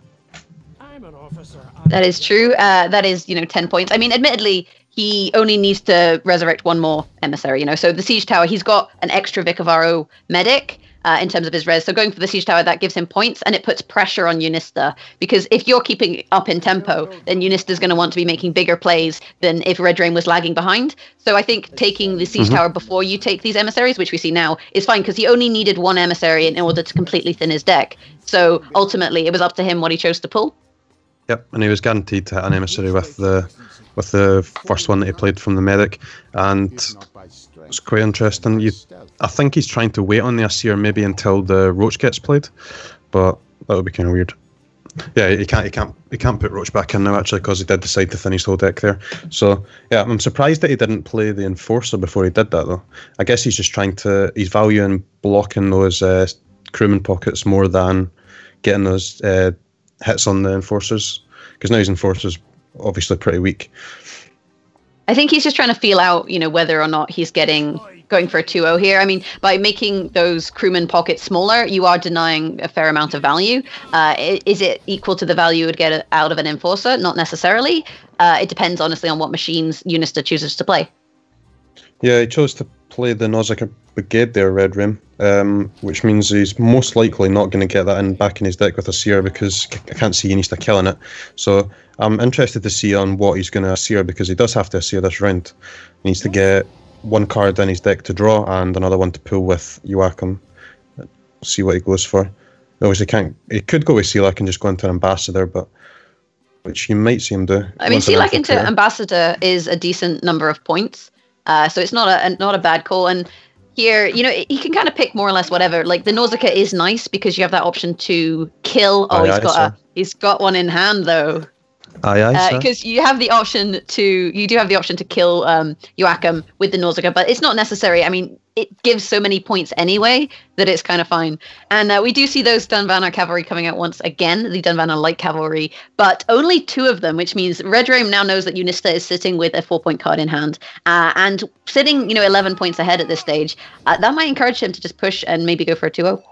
Yeah, he might try and go for a 2-0 here. I think Red Rain seeing that 3rd cavalry in Unista's hand is going to make him regret playing those emissaries before he had the Enforcer out. You see him there just dropping it as an 8-point bronze, and then Unista answering with, obviously, like 10, 14 or something like that. So but Red Dream has huge tempo plays. He's sitting on a Impera, which is worth 16. There's 5 spies on the board, I believe, plus Menno, which is worth 19, plus Joachim. Like at this stage, you got to be tempted to really start to push and see whether Unista can answer, because if Unista can't answer at this stage, I would be tempted to go for that 2-0. Yeah, it'll be interesting to see what Red Rain does if he does play the Joachim this round. If he pulls the Selak, he might just go for the emissary and thin himself down to 0 and just accept that he's not drawn anything round 3 and just really go for that 2-0 instead of going for the Ambassador, which would be the most points to go that route. But then obviously he's totally all in, and Unista having 2 cards behind here, an extra 2 cards. It's really risky. He might just save the Joachim for round 3 and just play the Menno for 19 here. It is. I mean, it is 2 cards, but one of them is a 4. That's the thing that for me kind of gets it, because I guess we have to start to think of what tempo plays does Unista have, and obviously he has the Dijkstra, and he does also have the Scorch and the Vilgefortz we saw. So those 16s aren't looking so they aren't looking so comfortable. Necessarily, but I still think it's in a situation where Red Dream can try and bleed and kind of get a feel for what Unista has in hand, and then kind of make a read out about this stage. I think he'll play Menno because it's unlikely that he'd hold that unless he's worried about not Vilgefortz. Villain Trastenmirth, because he could pass here and then guarantee the draw of Infiltrator, which means he can counter Villain Trastenmirth. So he might pass and keep the Menno. But then, this is where we would know whether Unista has the Villain Trastenmirth or not. Yeah, and then you see him going for the Joachim, so he's just kind of all in. But he does have the Selak now, so even if it does go to round 3 here, he will have the Selak into Ambassador, which is obviously pretty good. That's a lot of points there on the Joachim. Unista actually got a really good DJ to catch up and get ahead, but it's just with 2 brigades and the Enforcer on the board, it's just insane for Red Room. He plays the Bork now, and then you'll probably see Red Room just pass. Yeah, you would pass here. You've got 40 points on the board that can just get burned. At this point, you just want to force your opponent to catch up. And with, 14 points, I think, needed to make that play, there's 7, 8, 9, 11. So I guess he has to play his little 4-point light cavalry as well in order to get this. So bad. And that's Red Drame's game. There's no way you catch up with, a Menno and a Selak. Yeah. With one card. Selak's going to be 10 points, Menno will be 12, and there's no way Unista does 23 in one card. And Unista goes first. So Yep. even if he draws, say, a Scorch, then he Scorches nothing. Like, we might even just see him throw out the Scorch here. Okay, he Scorches Ronvid. I stand corrected. Red Dream winning this game with the god play of picking up the Roach. Absolutely crazy. Oh, man. And the question is, how does Red Dream want to win? You can win with Menno, or he's going to kill Ronvid, isn't he? There it goes. And out comes Ronvid. BM. Always like to see some BM. Oh, you got to go for it. If you have an option of, like, for example, resurrecting a card, I always try and make it just 1 point ahead of them. I feel like such a terrible person, but I kind of do that anyway. It kind of makes me feel good inside. I mean, if you win the game, you've earned the right to BM, in my opinion. Fair enough. But unfortunate, I think, for Unista sitting with that cavalry in hand, that 4 points, he had to play it because he didn't have any better options in terms of making up the tempo. And honestly, Nilfgaard Spies, their tempo is just insane. We saw the option of the Menno, we saw that massive Impera get played, and because Imperas, they're based on the number of spies on the board, so you can play them late and they'll still be as many points as if you play them early, provided the spies don't die. So a lot of value there, plus the Joachim. Chat's going to keep making fun of me for that. What do you want me to say? Joachim? Whatever. It's a tough deck to beat. Yep, Spies is pretty good. Yeah, I really like the Summoning Circle from Red Room as well.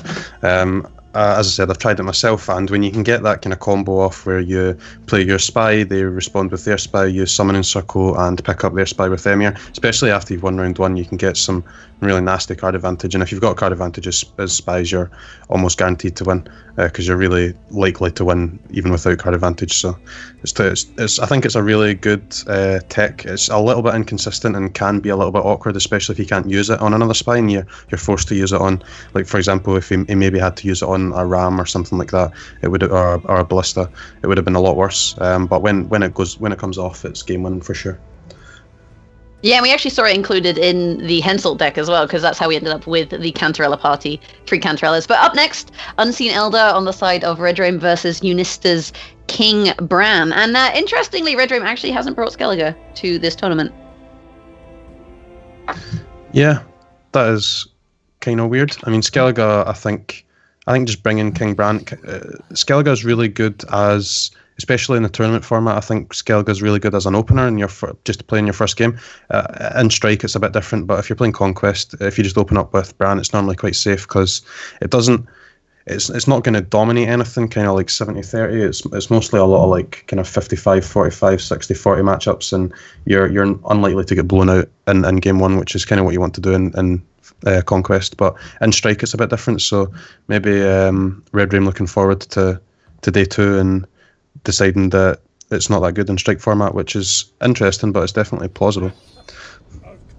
So a little bit tricky for Red Dream here. No Woodland Spirit and no Giels, which means that getting those harpies, the regular harpies, out of his deck is going to be a little bit more tricky than usual. He can always eat the Soleno harpy, and that will thin 1. So that is an option for him in order to start thinning. And he does have the Toad Prince Manticore combo to then draw. But at this stage, you don't want to be drawing while those harpies are still in your deck, because if you draw into a harpy, it can be quite frustrating. Yeah, he does have the double Ekimara and followed up with the Unseen Elder. Looks like he's going to go for Unseen Elder first, actually. So it shouldn't be too bad. It should be all right. And then he's also got his Giant Toad and Manticore combo, which is basically all you need as consume, and you'll be fine. That is true. I was going to say he can eat the 1-strength harpies with the Ekamaras, and that'll pull the remaining harpies from his deck, though that does open up the Ekamaras to muzzle. And usually you'd prefer to eat wolves to pull the harpies, and then use the Ekamaras to eat eggs and set up carryover that can't be muzzled. Yeah, muzzle's pretty dangerous, and that's why you can see Red Room kind of keeping his Necker as well. He probably won't play that Necker until it's above 8 and safely kind of out of range, or basically as high power as he can get it before he has to play it, to kind of avoid this muzzle as much as possible. But it looks like he's pulling out these other harpies, and he should always have his Ekimaras at 9, but Unista always has the option of going for something like a harpooner into a muzzle, or the Zero Lugos as well. That's always viable too. Yeah, for sure. You definitely want to whittle away the carryover. In all honesty, going up against Unseen Elder, it's really, I think, imperative that you win round 1, because if you don't win round 1, they have so much carryover, especially if you don't have great counters to their Neckers. Admittedly, typically we'll see Coral in this deck, and that does counter one Necker. But with the way that this deck thins, it is quite easy generally to find a second Necker. There you go. See, so he's got 2 now. So he's got that safety net that if one gets artifact compressed and turned into a Jade figurine, it's okay. He's got that second one, so he can use that to maintain the Death Wish carryover that Neckers provide. And now they're 9 points, which means that they can no longer be muzzled. Yeah, and this is really good for Red Room because he's kind of staying ahead on even cards. Unista's pulled his Ceres out, and Red Room's staying ahead on even cards while building up carryover, which is obviously what you want to do as consume. The second Necker in his hand, as you said, gives him protection against Coral and muzzle and that sort of stuff. He's also even got another Ekimara in hand, so looking really good for Red Room right now. And unless Unista's going to have to win this round somehow, and then hope he's either got Udalryk in hand or draws it, because if Red Room goes into round 2 with this much carryover, it's going to be a real problem for Unista if he loses this round 1. For sure. He does have the problem in that he doesn't have Yennefer or any gold, so the Renew is kind of dead in his hand, and I think having a dead Renew in Gwent Open is a feeling I think you've experienced before, actually, Croakies. But somehow managed to dodge. He does also have the what's his name of Fox Hollow? Germain, that's his name. But no Yennefer, so not a card that he's going to want to play. And there comes a Scorch, just to deny that carryover. And you see Unista getting a lot of points ahead there, which is really good for him, because as I said, it's really important for him to win this round. And there's the Coral and the second Necker being really important here, as you said. But Red Room actually quite a number of points behind, but he's got that Manticore Venom, Manticore in the graveyard as well, so he'll be fine even if Unista passes with his Monster's Nest. The dead Renew kind of coming back to bite him a little bit here, and Unista blocking the carryover there, so now Red Room actually has equal carryover with Unista, which is really bad for him. And you see Red Room passing there. I think Red Room... Oh no, sorry, he's got the Necker. He's got the third Necker as well. I think you would choose to pass there. He did have that option of the 17-point play with the Monster's Nest, but ultimately it's not a play that, you don't want to make it unless it's going to guarantee you the win, and you don't want to be playing Germain this round, ideally, especially if you're running Yennefer.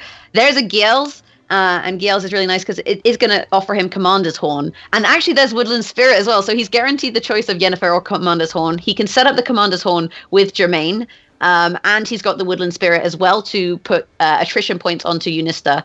Although, because Unista won the round, he is in control of the length of this round, so Fog, it's maybe not that useful compared to a round 1 Fog, for example. Yeah, the Fog won't be as useful. It's a really good finisher for Red Room here with the Woodland Spirit into Yennefer, but it just depends how much Unista pushes here. Unista really needs to hope he's got Udalryk in his hand, or he might be in trouble. But obviously every card that he can bleed from Red Room here is really important. If he's forced to play the Woodland Spirit without getting the Commander's Horn on it, or playing Germain or anything along those lines, it's quite bad for Red Room. I think you might see him actually go into the Ghoul first, just to try and keep this kind of Yennefer and token combo for round 3 if he can, and especially if he plays this big Ghoul, it might tempt Unista into passing when it's going to be obviously massive points for Red Room.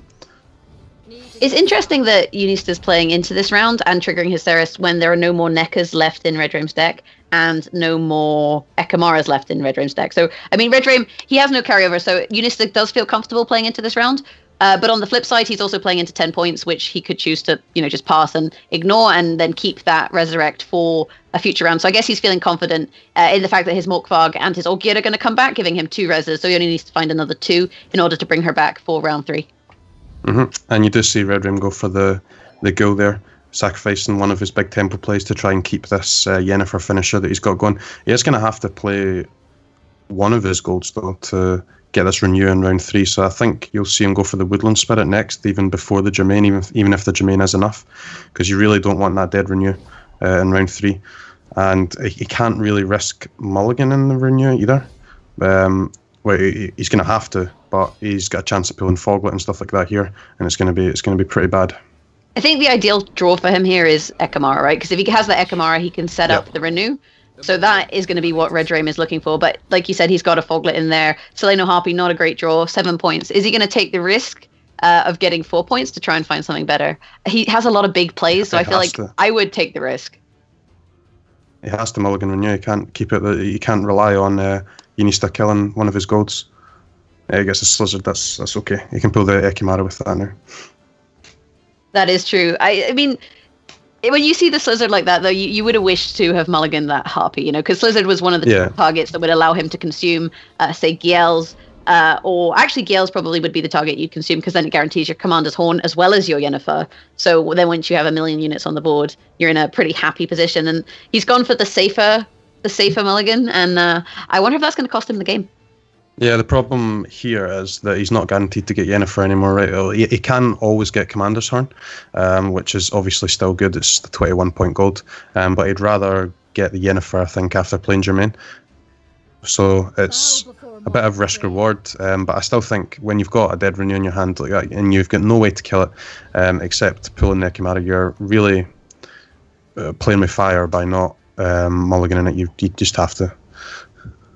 I mean, I would argue you're in a tournament 2-1 up, and that this is maybe the point where it's okay to take risks. Yeah, possibly. Because you had 2 Slizzard, 1 Ekamara, 1 Commander's Horn, 1 Yennefer. Redrim's been playing. He's been playing like really safe this whole series, though. He's been not passing early round 2, like to take card advantage. He's been playing out round 2 and playing to his win conditions, playing to like the perfect size round 3. And I kind of agree that he shouldn't change that strategy now. And you can see him just lining up these muster units, and then hopefully he finds Yennefer. But even if he finds Commander's Horn, it's still not too bad. Ooh, 4 units apiece, but he does have the 3 units from the Harpies. I mean, I think that taking this more risky strategy is true. Safer strategy is kind of sensible. But now he does have that 50-50 on Yennefer, and I think when you go for 50-50s, sometimes you win and sometimes you lose. And with this Resurrect, that is going to pull Ceres out as well. Commander's Horn would give him 20 points. He should be, I guess, killing that 5. So 20 points from Commander's Horn if he gets it. If he gets Commander's Horn, he wins. If he gets Yennefer... Sorry, if he gets Commander's Horn, he loses. If he gets Yennefer, does he win? I don't think it's enough. He does get Yennefer, though. He's going to have to take it. It's 8 units versus... No, it's not going to be enough, because it's only small numbers of points. And I mean, yes, you have the 6 and the 1 point body, but I think this is awfully close. Yeah, 67 to 63. So went to Unista, and I do think ultimately that came down to the mulligan. Yeah, I guess, yeah, playing it safe there. He did find the Slizzard, so he would have been able to pull that Ekamara and get the renew out. I still... Yeah, I think that game came down to that, but I still think Red Rim made the correct play. And on this occasion, yeah, he lost the game because of it. But play that game out 1,000 times, and I think Red Rim's going to win more often than not by making that safer play. So I don't think that just because he lost it makes it the incorrect play. But obviously he's going to be a bit upset about it, I guess. I think it's easy to say in hindsight, this isn't the right play. But we do see competitive players making safer plays quite often. For example, Freddy Babes, he recently won the Gwent Open, and time again you would see in his mulligan he would make the safe play and opt not to mulligan, for example, on the risk of a Foglet or cards that maybe cost him a couple points. He opted to stick with the safer cards, and you win some, you lose some, and it's very easy to make risky mulligans, say on the ranked ladder where it doesn't matter as much. But when it comes down to $500, you got to decide how you want to roll it, basically. Yeah, I almost always prefer the safer play unless you're in really a game-losing situation where you're forced to go for the kind of high-risk play. But I guess if there ever is a time to go for the high risk, it's when you're kind of 2-1 up and you can afford to lose the game. So Red Rain will definitely regret making that play.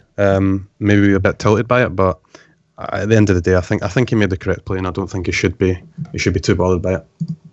I think he'll regret it more if he loses this matchup. And speaking of the ranked ladder, we have Emir Spies versus King Bran Discard. What an exciting game 5. Oh dear. Emir Spies, huh? Emir Spies. Oh, it's a good deck to be playing in a game 5. I'll tell you that. You want to be playing. If you could choose a deck to be playing in game 5, you would choose Spies for sure. But it's not so golden this time around for Red Drain. We see only Menno in hand. He does have an Infiltrator to set that up as and how he would like, and he does have Cantarella, so he can maybe opt to use that. But no Summoning Circles are actually probably something that you'd expect him to hold on to. Some people do like to play the Cantarella opener when you have Menno in hand, because it kind of forces your opponent into a tricky situation where they have to decide whether they want to go, 2 cards down or not. Yeah, it's quite difficult for Spies to play into this kind of matchup, but it's difficult to get the tempo early because Bran has a lot of ways to bring out points quite quickly. But once the Spies get going, the Bran just can't keep up, and especially bad for Unista here that he has to go first. And you can actually see Unista using a lot of those tempo plays there with the Muzzle, for example, Enforcer being a prime target for Muzzle, along with the Lugos to just kind of try and deny Red Rain some of the points that he can rack up, because Enforcers, they do provide, like I said, a lot of value. Saying that, with the 3 Vicavaros in hand, interesting that he's opted to run 3. He can now start to chain units out. And actually, he can choose to resurrect that Imperial Enforcer that he chose to kill with the Nausicaa, which I really like as a play. Yeah, Resin Imperial Enforcer is not what you want to do all the time, but it's especially when he's got no access to other emissaries in his hand. He needs to get ways to kill these emissaries. So it's totally fine here. You don't want to do it in an ideal world, but why did he waste 2 points though? He rezzed the. Oh no, because he didn't play a spy. That's why. I was going to say I thought he wasted points, but actually it's not true. When you play the Enforcer, it triggers and shoots, and whenever there's a spy, it also shoots. And typically, you play an Enforcer with a spy, which means it shoots twice. But in this situation, he actually played it with the Resurrect, so it wasn't going to shoot twice. So, correct play by Red Room. Yeah, Red Room here, he's not found his Summoning Circle or anything in this game, so that's quite bad for him. But I don't know if Unista is even playing Udalric. We've seen him play Bran a few times, but we haven't actually seen him play Udalric, I don't think. So maybe there's not really any combo to play with it. So it might be good that he doesn't have a Summoning Circle, because there's not really too many good targets for Red Rain with his Summoning Circle in this matchup if he's not using it on the Spy. So that might be okay with him. And you can see kind of abusing these Vicovaro medics now and his Imperial Enforcers. No brigades yet, and he is going to have to start killing these emissaries. So yeah, once you get a couple of them on the board, it's kind of nasty, the number of shots that you get. And you saw he managed to kill Morkvarg, because against a Bran deck, you don't want to injure units, because we can see that Tordorok Armorsmith in the back row there. He's just going to fix anything that you damage. So you have to really make sure that you're killing things. And Red Drain taking out that Morkvarg triggers a res, which means that it gives Unista a little bit less control of how his Ceres is played. Yeah, Unista in a bit of trouble here. He's going to have to probably pull his Ceres pretty soon. Yeah, he goes pull it there. But Red Rain's still sitting on quite a few powerful plays. The Cantarella getting really strong with these Enforcers out on the board. He's very likely to start finding his Imperial Brigades now as well, getting them out, making Cantarella even better. So it's going to be good for Red Rain here. The longer Unista plays this round out, I think the worse it's going to get for him. So he's going to have to consider passing soon, I think. Especially when you can see Red Room starting to ping down that Morkvarg now that Ceres is out. Yeah, and we see Red Rain with the 3rd Vicavaro in hand. Most players, I don't think, actually run 3. Typically, you see 1 or 2. But with the 3rd one in hand there, he's actually guaranteeing all that thinning. And what that means is that going into round 2, he's also going to be drawing into the cards that he wants. He has that Cahir, so should Udalric be... So should Udalric exist, then he has the option of picking it up. Alternatively, if Unista has Udalric now and he does play that kind of gives Red Rain the round, or an opportunity to play Cantarella. Although then if he plays Cantarella, he does have to kind of think about how he's going to use his Summoning Circle. Yeah, we saw in the earlier game that Red Rain can kind of thin through his deck by the end of round 2. He might not be able to do it in this game, because we did see him go for Enforcer with his first medic rather than taking the Emissary, so he might end up with like 1 card left. But quite an interesting build that he's got here of the Spies, playing a Seer and basically just thinning his deck right down to 0 in round 2. And I think he'll probably do the same thing again here. He'll probably play out round 2, try and bleed Unista a bit and try and get him to pop his Ceres and hopefully not have enough reses to bring it back out in round 3. Yeah, Red Dream has a lot of control here, taking that round 1, and he actually has the Rain Fawn into the Joachim play. He's got Cantarella in hand and Menno, so he can play Cantarella this round for card advantage, and then see what Unista plays in terms of how he plays his summoning circle, whether he uses it for an extra Cantarella, or whether he just plays the Cantarella, takes the 1 card, Kilak being a prime choice, you wouldn't put that at the bottom of your deck, and deciding kind of how he wants to play that Menno.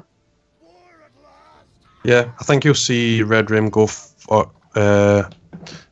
he's hoping Unista plays a gold tier. Right, it goes in for the Warmonger.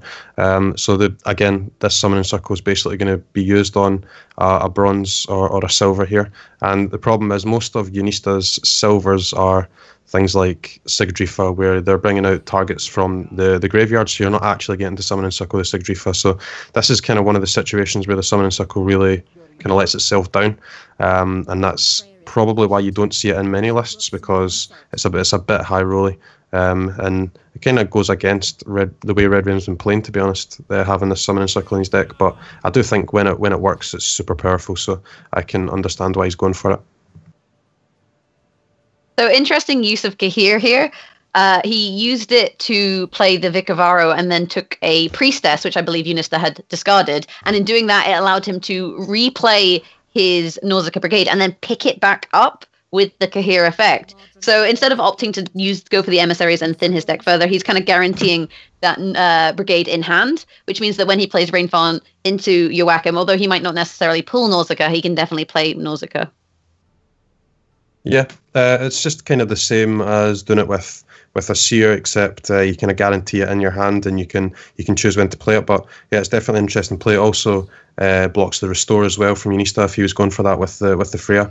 I haven't seen Unista use Grimace or anything like that yet, so he's going to have to try and discard another Freya or see if he can find some sort of target for his Restore. So I think that's a really good play. Yeah, I think that in this kind of situation, because Red Dream doesn't have to win, he's quite comfortable making that play instead of using the Asir to put it back into his deck, using the Cahir and making a lower tempo play because you're picking up those 9 points. But actually he's opting to play it now.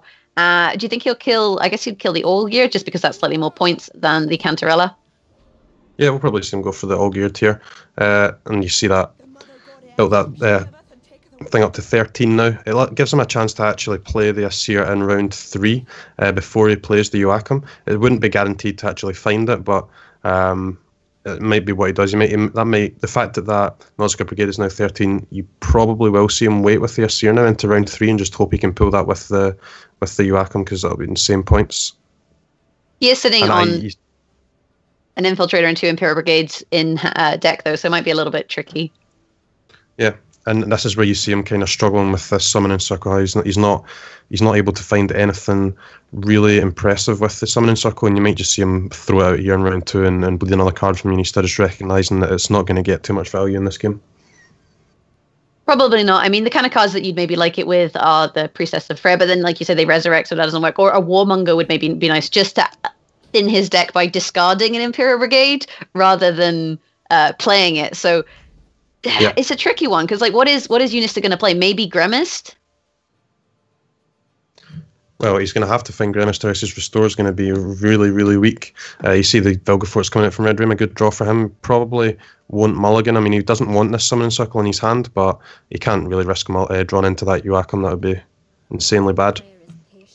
Yeah, we've seen him play safe with the mulligan before, and actually, does the summoning circle pull the Raider here or the Warmonger? Because he discarded and then the Razor resurrected, so it would pull a Raider, which you don't really want. Yeah. So actually, he'd only be able to get a Warmonger if Unista had discarded something that didn't resurrect.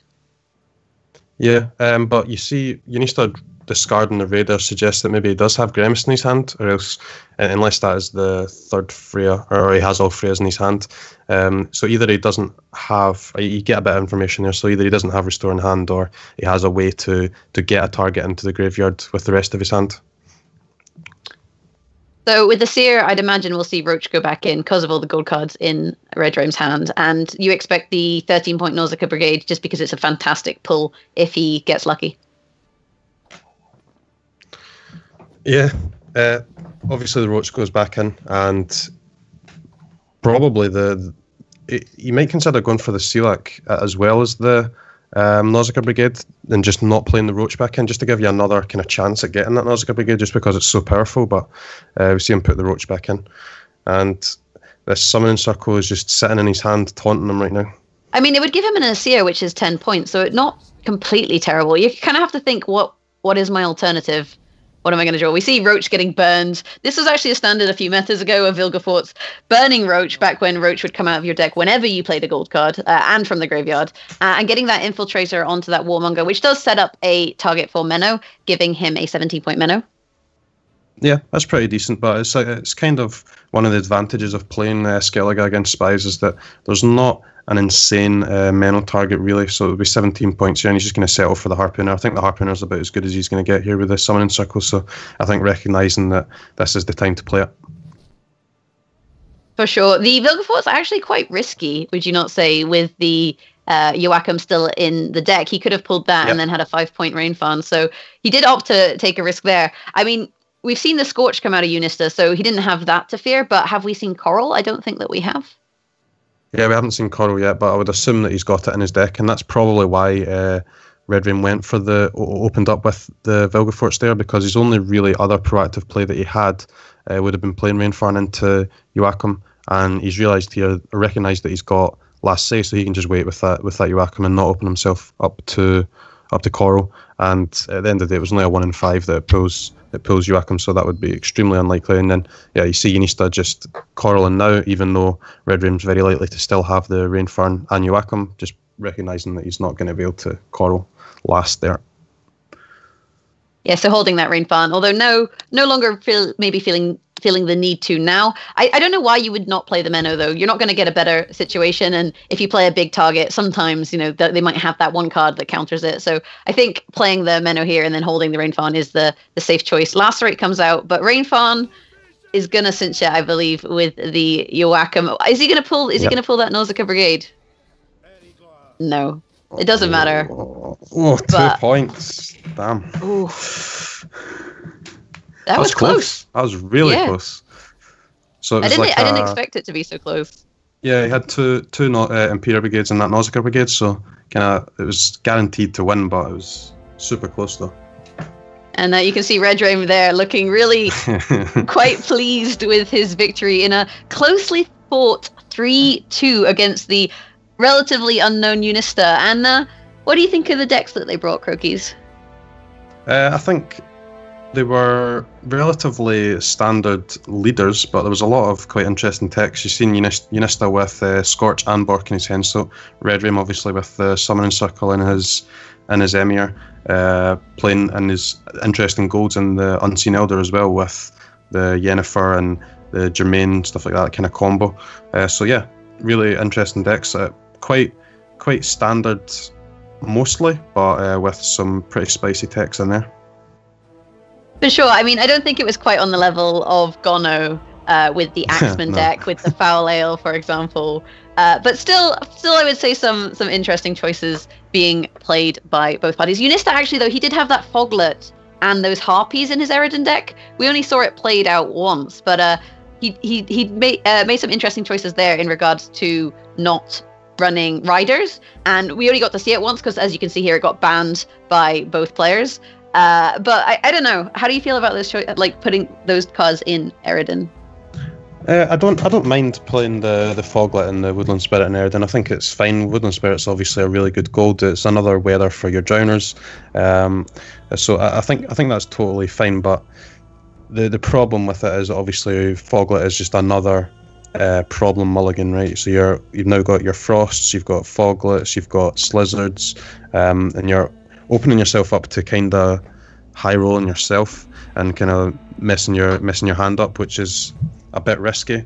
But I don't mind it. There's not really 4 other kind of standout golds that you would play in Eridan instead. So anything that you would be playing instead of Woodland Spirit is probably going to be on a similar power level anyway. So it's not. What about those he's not really missing though? out. That's the one I don't get so much, because typically you want to eat them. I mean, maybe he was running eats. I guess we didn't get to see the Eridan enough in order to really get a read on that. Anyway, next up we'll have the final, so Mago versus Red Rain. Who do you think is going to win, Crokies? It's a really interesting game. I think they're both insanely good players. Redrim's obviously quite an unknown deck builder. He builds really powerhouse meta decks as well as he's got some quite interesting meme decks as well. And he's obviously a solid player. He grinds quite a lot. Mago is kind of well known as being a really solid, strong player who doesn't really make too many mistakes, but he just grinds away. And the two really, really good players. And I am not sure who's going to win. I'll have to go with Mago though. Sounds good. If you want to see more predictions from Crokies, we actually have an article on the Gwentelman website for Gwent Slam predictions, which does include Crokies predictions for Gwent Slam. So if you want to see him predict more tournament games, that is an article that you can check out. But thank you so much for casting, Crokies. We'll now go back to Crash on the host desk. How's it going, Crash? Hey, welcome back, Jagras. Great casting to you too, Crokies. And yeah, those were some really amazing games. I'm sweating here. That last game was so close. I must imagine Redrim must have been sweating even more. But well played by both players. Actually went to 5 games, so obviously even matchup. And yeah, some really close games in there. I felt like game 4 was probably going to be a Redrim win, but apparently that, just wasn't good enough. So I'm happy. Obviously the games were all really good. And which game did you actually like the most? Oh, it's got to be the double Thaler into the Dunvanner Light Cavalry into the Villain Trettenmirth triple burn to win the round on even cards by Unista. It was a really, really satisfying play. And then with the Scorch coming out at the end, I just felt like, sorry, the Scorch and then the Villain Trettenmirth, sorry. Yeah. But those plays, it was just really fun to see. I love to see loads of units get burned. It's really satisfying. And the double Thaler, in order to pull the Dun banner, I think was a really calculated play. It's not the kind of play that I think you would easily predict. And yeah, aye, sir. Well played to Unista, despite the fact that he lost. Yeah, what a series. I'm also getting information that actually for the next series, you're leaving me again. This time casting with Swim, are you? That is true. The next series will be casted by myself and Swim, and that'll be the grand finals. But before that, we do have a quick break, so we'll talk about that matchup in just a second. Don't go anywhere. Thank you guys so much for watching, and we'll see you shortly.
Towel head Right. jokes in this stream. And- Welcome back to the Gwendolen Open Harvest presented by Matthew J. Cloherty. My name is Jaggeris, and I'm joined on the host desk by Crash. What's up, Crash? Hey, I'm just excited to get into the finals and see that last match. It's gonna be a matchup to showcase, I guess. Red Rain versus Mago, those two are insane. Like, top of the ladder, top of the pro ladder, they have been for both, like, for past months ever since Pro Ladder has come out, and jeez, it's gonna be a matchup. Do you have a favorite? I mean, I guess you have to pick Red Rain because he's on your team, but ignoring the fact that he's on your team, like, who do you think is going to take it? I don't know, it's really hard to say.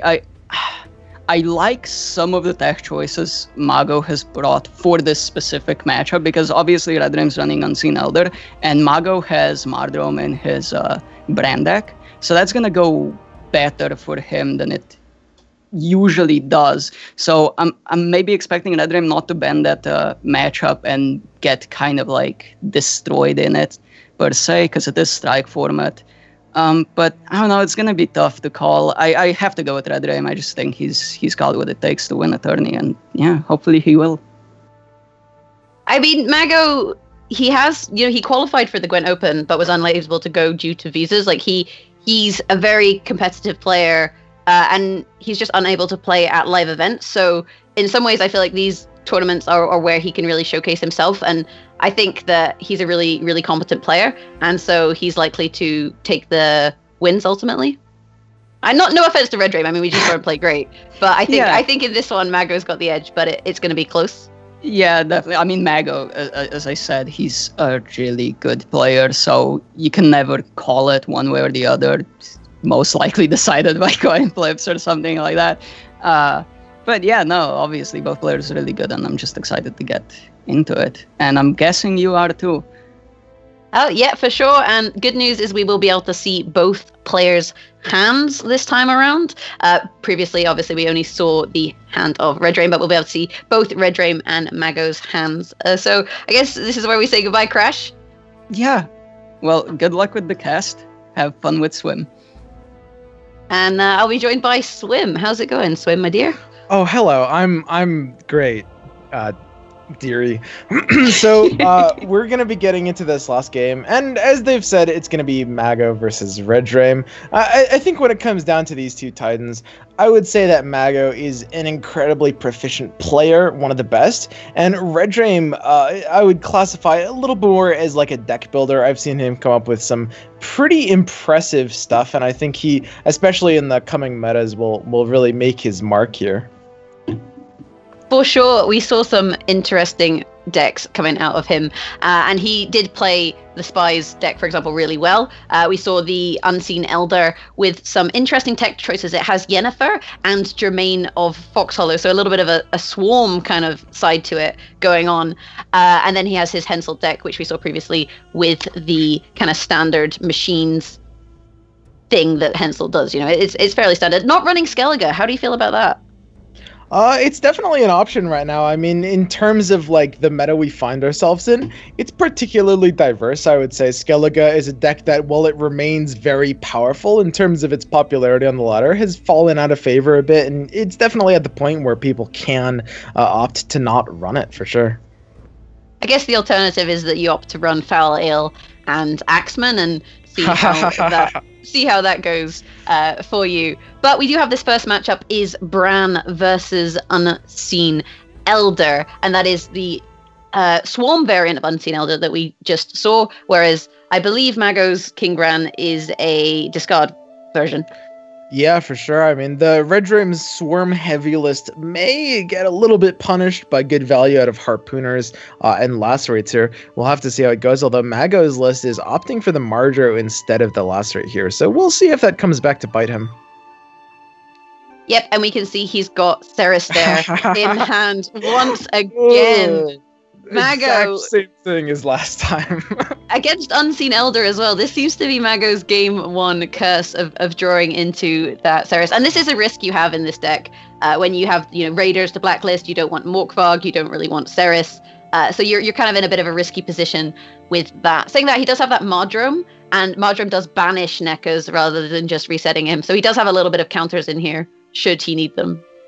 Yeah, going once again with the same exact strategy as last time in the semifinals. Going to go ahead and Grimace off the Sarah since he knows he's going to be forced to pull it out in round 1. Luckily for Mago, Red Dream is not sitting on the Toad Prince, which means the Eskel can come down on the Manticore, and if not, it can always find good value off the Udalric. So Mago will be able to push this round pretty decently at the very least.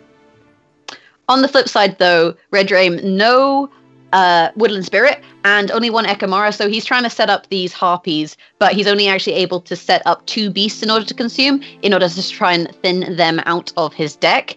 He does have 2 more Harpies in hand, so he could opt to play one of those first, but he's actually opting to go for this Unseen Elder, and we'll see, I would imagine, the egg and the 2 Harpies getting eaten here in order to start thinning. Yeah, and this is going to go ahead and kill off that Bran pretty nicely, which normally wouldn't matter that much, but it's a couple extra points on the Yennefer, because of course when you're swarming as much as Red Dream is with Kilana Harpies and Germain of Fox Hollow, you are definitely slamming that Unicorn. Although it must be said that Mago does have, options to swarm a little bit. He can pull Ceres, he can discard these Raiders, so he can keep, more tempo than maybe Red Dream would like in terms of the number of units on the board. So it'll be interesting to see, how Red Dream chooses to play this out. He does have Commander's Horn in hand, and like you said, he does have Yennefer, but Mago is sitting on a Heimei Battle Maiden and a Harpooner, so, he has options in terms of killing units with the Harpooners. Yeah, absolutely. It looks like Red Dream actually stacking the road that he has the big units in, those being the Ekimara and the Unseen Elder. Pretty clever way to try to keep out of Harpooner range here, as of course the Harpooner is going to be a massive threat with how much unit swarm in general you put on Red Dream's board. It's going to be hard for him to stay out of that value indefinitely, and we're going to have to see how much Mago can swing from that. Red Dream opting to play Muzzle here, which is incredibly risky, especially as Mago is running Muzzle.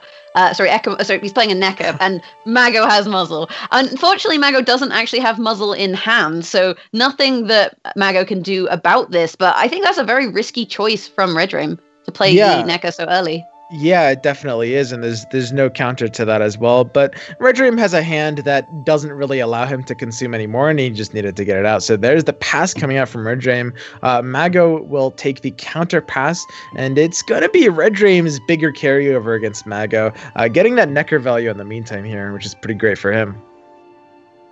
Yeah, there is the Necker carryover. And we'll wonder if we'll see Mago pick up that Muzzle here, because with 1 Necker left in Red Dream's deck, it's still a very nice, lucrative target for him. Wonder what he'll mulligan here, looking at this hand. I mean, he does have, cards that he doesn't want to draw. And actually, there's Coral, so he can deal with that Necker quite easily. Yeah, there it is. It looks like he's playing the Udalric now. The question is, if he draws the Muzzle from Udalric, it's not there, but 2 Freyas is pretty nice. One goes, he's showing that he really wanted to draw either Muzzle or Marjo there, but at the very least he has the Coral still in hand. Yeah, and that's going to deny Red Dream some of his carryover, so this is kind of what Consume is all about at this stage. You have big tempo plays, like you have the Manticore and you have Giant Toad and you have Ghouls and kind of Graveyard Eats, but ultimately, a large part of it is having those Neckers rolling over and having those Ekamaras rolling over. So it's going to be interesting to see how Red Dream chooses to adapt his win condition. He does still have this Swarm option. He has Manticore, but Mago has Eskel in hand, and Mago has the Coral to deal with the Neckers. So, what do you think Red Dream's going to do in order to play and win 2 rounds? It's going to be a little tricky. I mean, the Mago's definitely in the driver's seat in this situation. Red Dream, you might have noticed he used his Ekimara on the other Ekimara, and presumably that was to allow him to Slizzard the first Ekimara, so he's setting up wonderfully for round 3, provided he doesn't get 2-rounded, which shouldn't be happening here. It looks like he's basically just banking on the Ekimaras to enable him to outpower Mago in round 3 here. That's true. He's going to have 2 of them for carryover. I doubt he'll keep the Necker with Coral sitting in Mago's hand.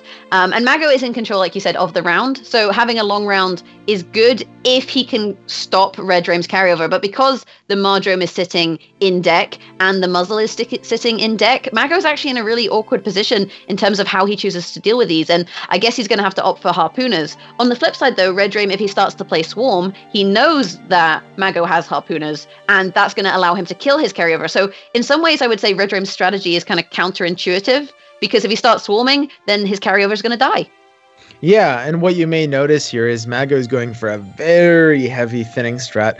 He went ahead and Freya chained to get out his Ceres, and he harpoonered to smash down that Ekimara. This does a lot of things. It floods the board with units. It deals a bit... Ooh, and there's the counter from Commander Soren. I mean, Mago does not need to win this round, and at this point, it looks like he's just trying to force out tools from Red Rame. Yeah, I think Mago, because he has the options with the Harpooners in terms of killing the Ekamaras, he's not too worried about them. And because he's not too worried about them, he can just try and bleed. Because when he's ready to move to the next round, he can counter Red Rame with the Coral and with the Harpooner. So it's kind of really up to Mago what he wants as his finisher. He's got Eskel, he's got Sigdrifa in hand, and he's got the option of resurrecting that Gremist. Plus, if he draws into, Restore, that's a great draw. Muzzle is a great draw. Warmonger, it's 7 points, and Mardrome is a bit situational. But ultimately, he has some big plays that he can make, and he can counter Red Rame's carryover. And there's another Ekimara. Man, Red Rame is just very comfortably sitting up here and just keeping Mago out of the ability to 2-round him, right? I mean, the Eskel can find the Manticore if he's able to sit onto it long enough, but Mago has a pretty profound lack of proactive place here. So Red Rame is just completely in control of this situation. Yeah, we saw him hovering the Necker, and I think why he's choosing not to eat it. He's 29 points ahead, and ultimately that Necker, what it gives him is it gives him a extra target for the Coral, such that it stops Mago from being able to counter his carryover. Whereas if Red Rame ate that Necker, Red Rame's basically countering his own carryover, which I don't think that he wants to do. Yeah, I think this is a brilliant showcase of the just how good the Regere and Ekimaras and Slizards are at just being able to prevent the bleed here, right? This is just a situation where the ability to have the choice for Ekimara after Regere, the ability to Ekimara your Ekimaras to enable Slizard to pull more Ekimaras, just prevents these situations from taking over the game like they normally would be able to if he didn't have that, because his round 3 is very weak without all this carryover. So interesting to see Red Rame's decision to play Germain there. He's got the Manticore in hand, and if he keeps it in hand and doesn't draw Toad Prince, then he's not going to see as much value out of his ghoul. So it was interesting to see him opting to play Germain, which synergizes with Yennefer, as opposed to the Manticore first. Why do you think he did that? Yeah, I'm not actually 100% sure on that play.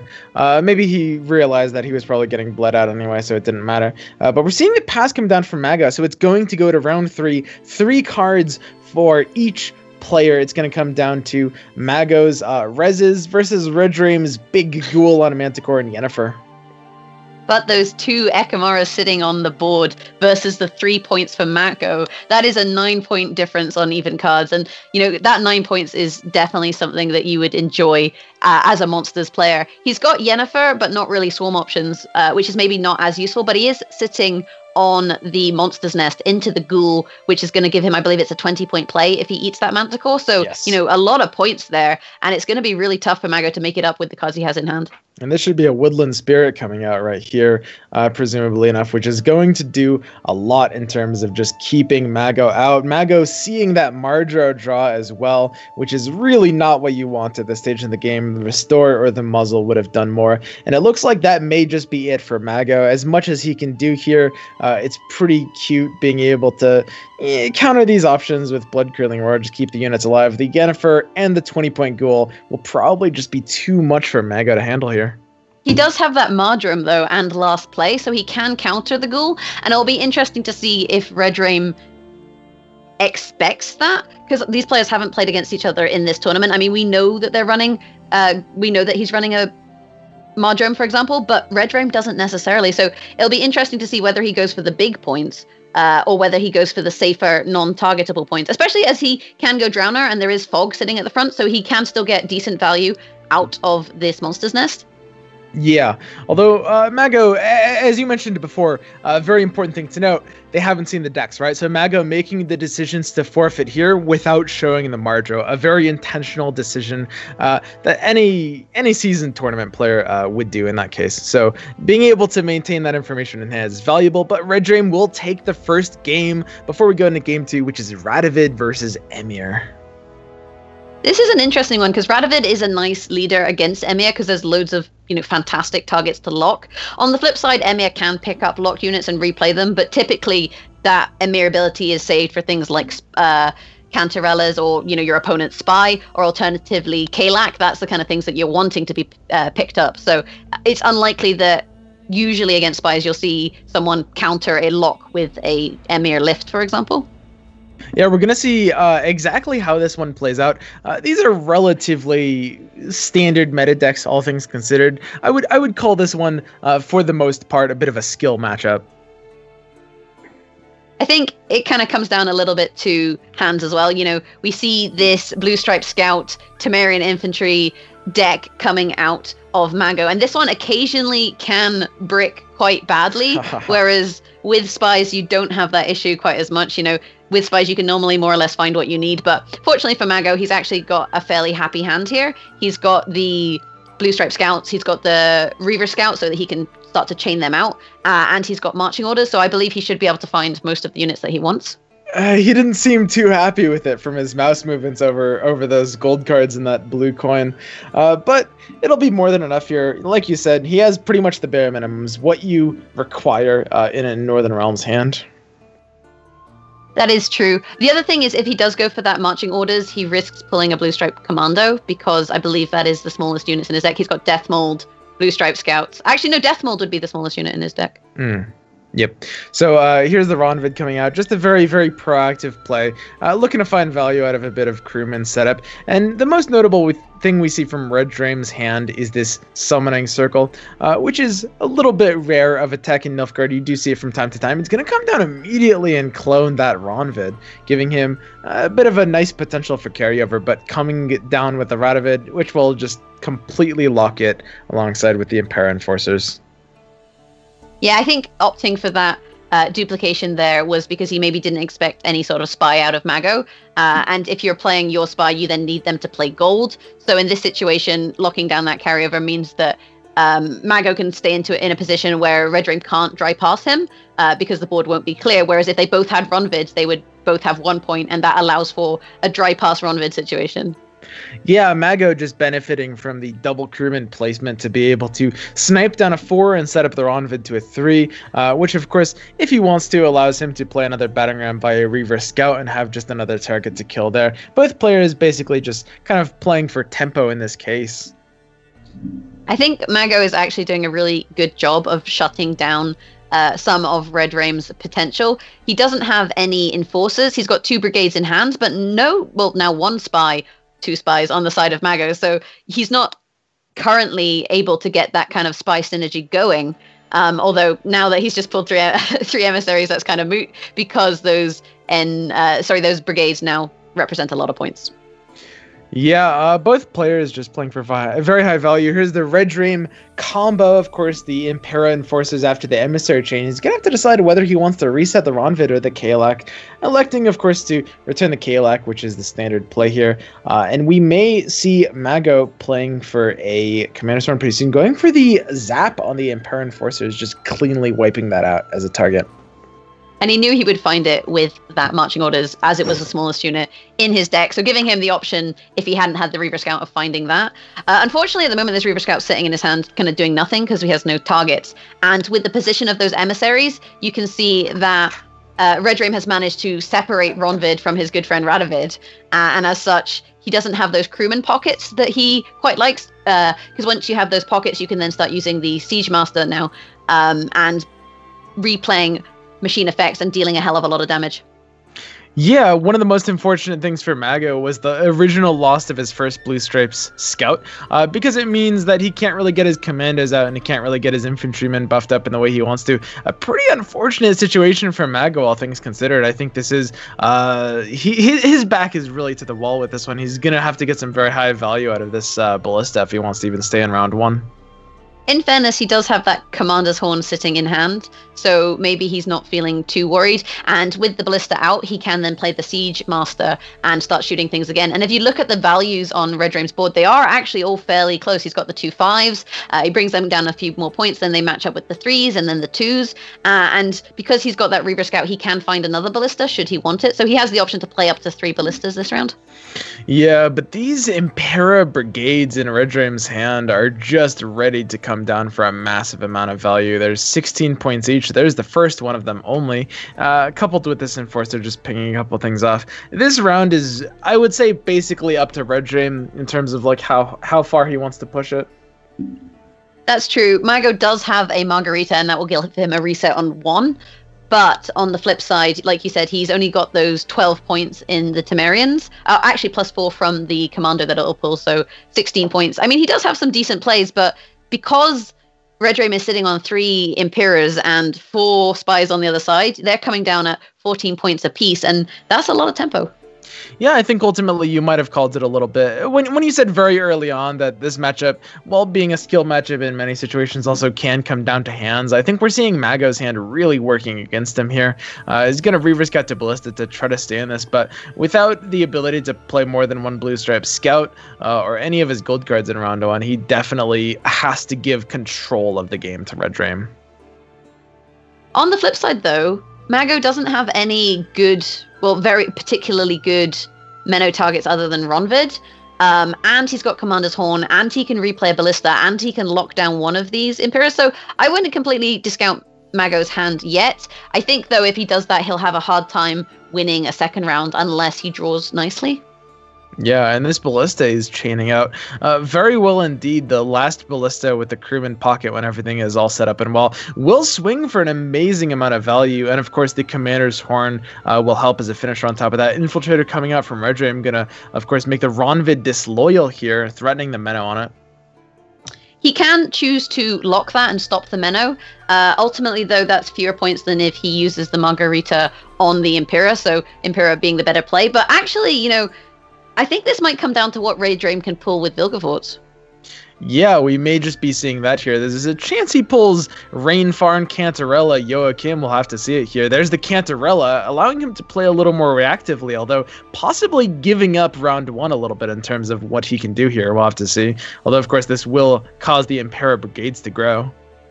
He's pulled into Rainfarn, but I think at this stage you don't necessarily want to be playing that, because if you play that, then you've kind of lost your win condition, because you're going to be using that typically with the Joachim. And actually, because of the Menno in hand for Red Drame, that's a quite safe play, and he takes the first round.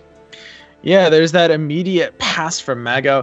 And Mago is pretty happy to see the Cantarella there, all things considered. At the very least, what it does mean is that the Cantarella is no longer a resource for round 2, but still losing round 1 on even cards against an Nilfgaard Spy without even forcing out the Joachim yet with Mago's remaining tools is a pretty tenuous position to be in for sure.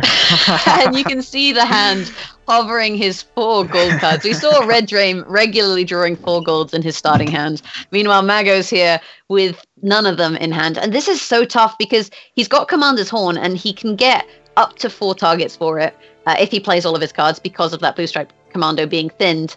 But then how does he win subsequently? And you can see Red Drame is playing around it with the position of his emissaries.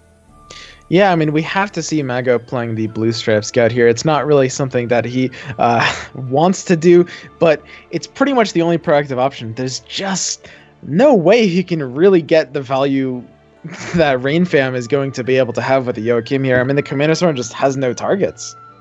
So what do you hope for with a draw here? Obviously Dijkstra, and then maybe Han Marvins if you can find a way to kill Dijkstra. Yeah, either that or Shani.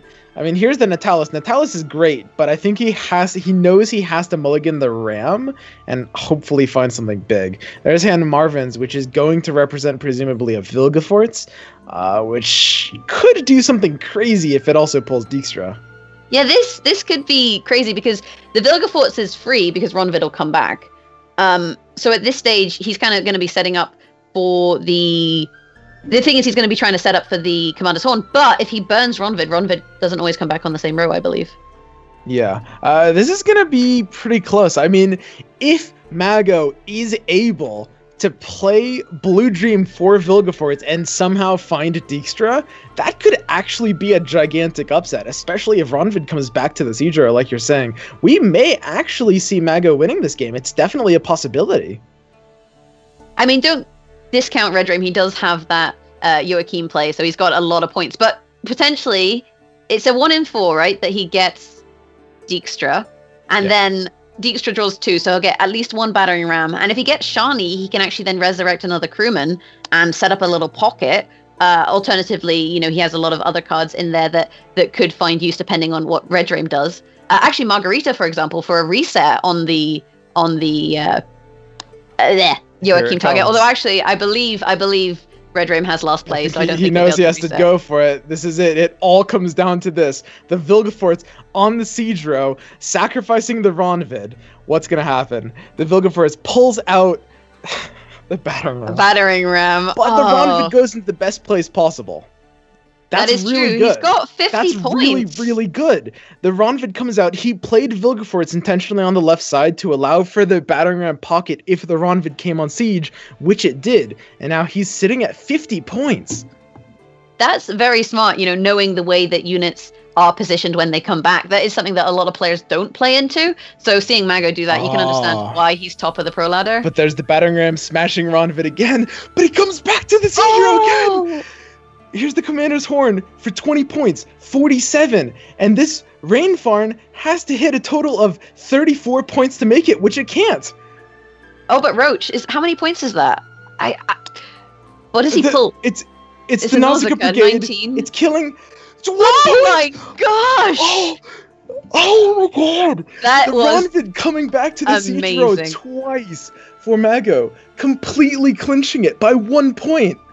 And he low rolled on the Vilgefortz in terms of what he drew, but then high rolled on Ronvid. Like Ronvid is Mago's bro in this game. Red Dream, that's gotta hurt. He had the Roach, he had Rainfarn, he had Nausicaa Brigade, he had literally everything that he wanted in that combo, and it came up 1 point short. Holy smokes. An absolutely crazy finish. Ronvid had to spawn in the siege row twice.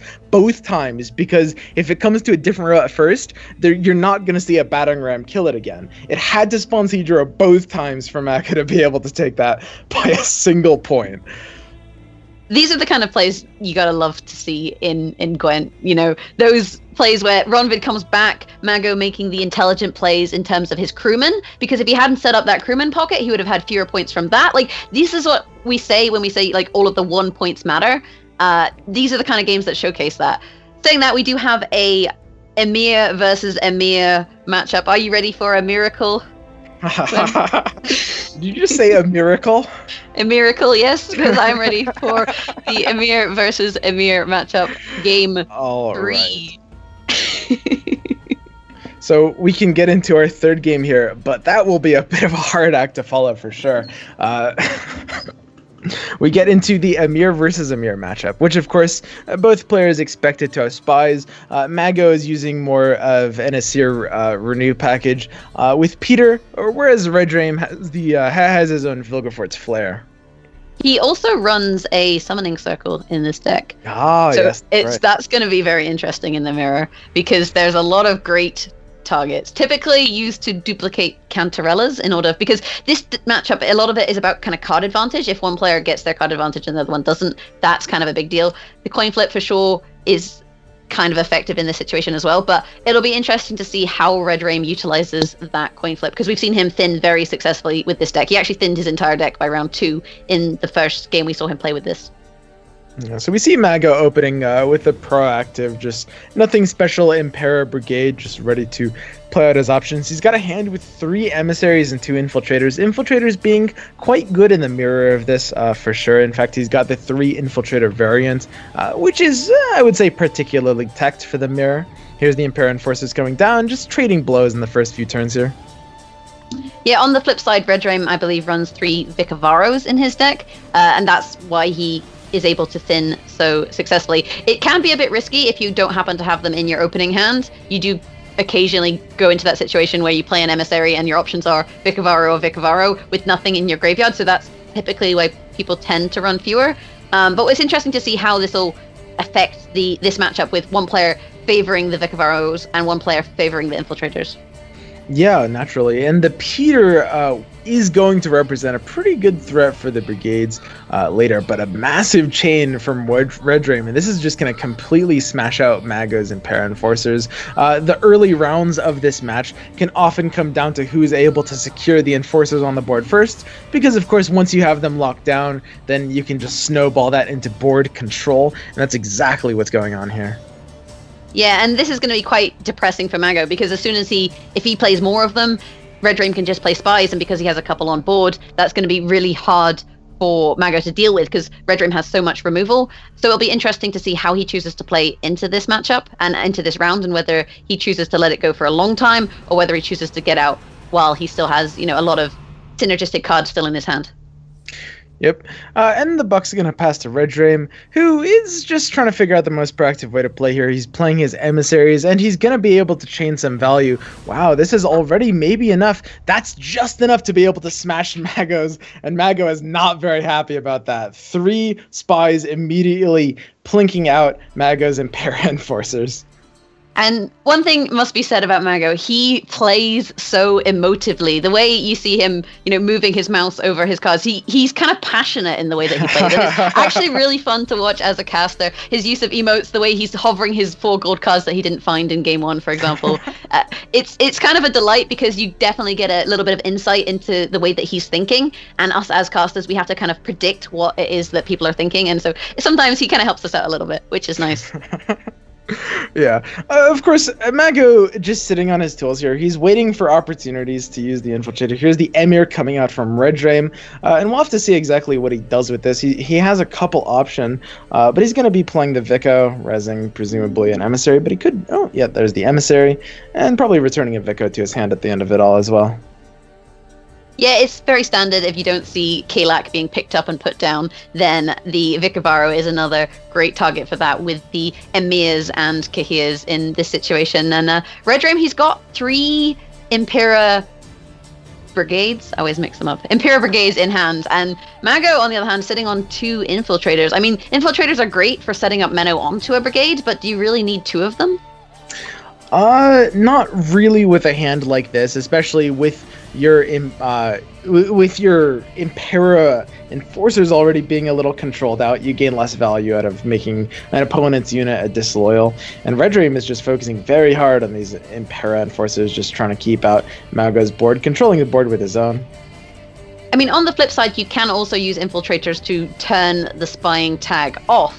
And Mago, he has a spy on his Imperial Brigade, but he doesn't know that Red Dream doesn't have Menno. So it'll be interesting to see whether he chooses to be risky and leave that, or whether he chooses to turn off the spy. But by turning off the spy, he then, limits his own Menno in terms of how he sets up those targets. Yeah, here we see the Cantarella coming up from Red Dream, which threatens quite a bit, as Mago, I'm sure, knows that Red Dream will be able to cross this gap in a single card if it comes down to that. We may possibly see Mago go for the Royal Decree for Cantarella here, pulling out 4 cards in the process: Roach, Rainfam, and here's the Cantarella, which will draw him. In this case, the question is, are you happy putting that at the bottom of your deck? It's a bit of a tricky one with Cantarella, which can happen sometimes when you're not really sure what you want, but at the same time, you don't really want to put it on the bottom. Taking the Asir, hopefully he's going to be able to draw through the entire deck to see that renew again at the end. I mean, he hasn't found his Kahir, so his options for the renew would be Menno and Rainfon, but he's played most of his Infiltrators, and Infiltrator isn't typically the target that you want when you play Wakim. So putting that renew to the bottom of his deck, I think, is a fair choice, because his options for the renew aren't great with Cantarella already played. Yeah, typically, the one last thing you want it for is the Rainfam into the Joachim later, which is just, of course, a powerhouse finisher, as we've seen. But it's not a necessity to the deck for sure. It must be said, though, it's impressive to see how Mago has held tempo with Red Dream, despite the fact that Red Dream kept those enforcers on the board, and Mago he was completely shut down in that regard. The Peter, such a lovely card in this matchup. Occasionally you have Peter and you end up against a strengthening deck, for example, and it's not really that fun, but you gotta love it when you're resetting a 20+ point Impera down to 3. Ooh, and this is a bit of a tricky situation. We see the pass coming out from Mago, and the Asir is not enough from Red Dream to be able to make this. He has to play the Joachim unless he wants to give this up. And it's a bit committal. You don't typically want to have to play the Joachim in round 1 like this. Joachim is your big finisher. This is the standard. And, last game we saw Red Dream play as Joachim and it wasn't enough. So now Red Dream's in a bit of an awkward position. He has to decide, how much do I want this round? Do I play it? And he's opted to play it, and it's actually pulled Kalak, which is maybe not the draw that you want to see, because that gives you another option with the Ambassador, should you need a tempo play later on. Yeah, that was an amazing pass coming out from Mago. That really, really put Red Dream into a no-win situation. I think ultimately that game might have come down to that pass at that exact moment.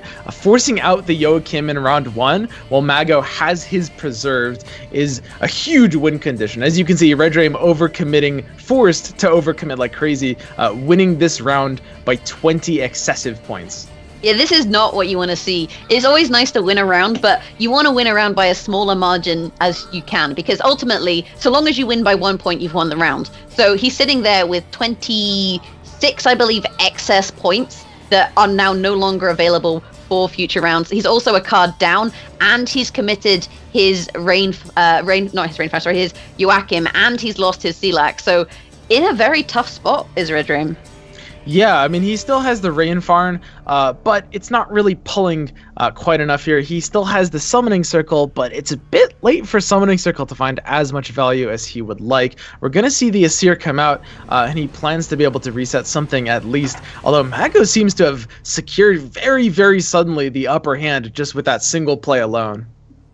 And this is why Mago does so well. Not to discount Red Dream, but Mago is known in the community as a force to be reckoned with, and this is kind of the reason. You can see that even when his enforcers are being shot, even when you maybe think that he's on the back foot with his handful of infiltrators, he still manages to make the plays at the right time and predicting, exactly when to pass, getting those extra cards and getting the Joachim out of Red Dream is huge, and this is why he does as well as he does.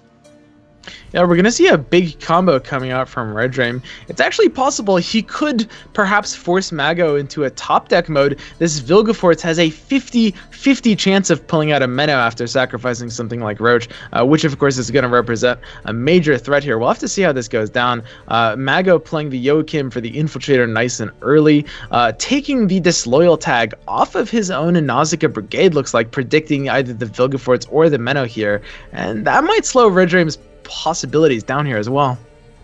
For sure, but it does kind of help with that card differential, because now Mago is on 32 and Red Dream is on 33. So if Red Dream passes, then Mago also will have to play one more card. If this Vilgefortz hits the Infiltrator, it will not draw Mago a card. Renew is the last card in his deck, and there it is. That is a huge deal. Is that it? I mean, holy smokes.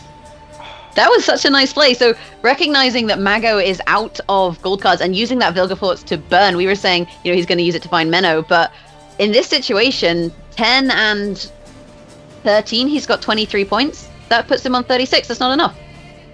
There's nothing that Mago can do. There's the Roach with the Asir, right? But is there Roach? 30. That makes it 30. Oh man, maths. What did I say? 23, and he was on 14. See, this is what throws me. You do your maths, but I don't think it's enough. Even with the Roach, I think he's still too few points below. Yeah, we'll have to see how it plays out. The last card being the Menno, that can swing for a total of 17. 17. Yeah, it's going to be down 1 point. It's 1 point again.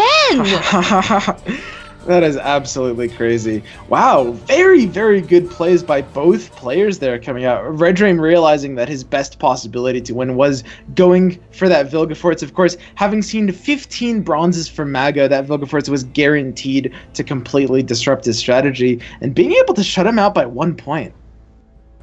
It's very satisfying to see. In fairness, Mago did shut out Red Dream by 1 point, so this is kind of the revenge of the Red Dream, shall we say, coming into that Spy's Mirror. And, Spy's Mirror is definitely a tough one. It does, come down a lot to player skill. And you got to commend Red Dream for utilizing the Vilgefortz aggressively, because you don't see that very often. It's not a common choice that people make, but identifying exactly how many cards that Mago had played, how many bronzes he had left. And it just happened to come down to the fact that Mago still had his Asir. So Mago could have put bronzes back in his deck earlier if he'd chosen to.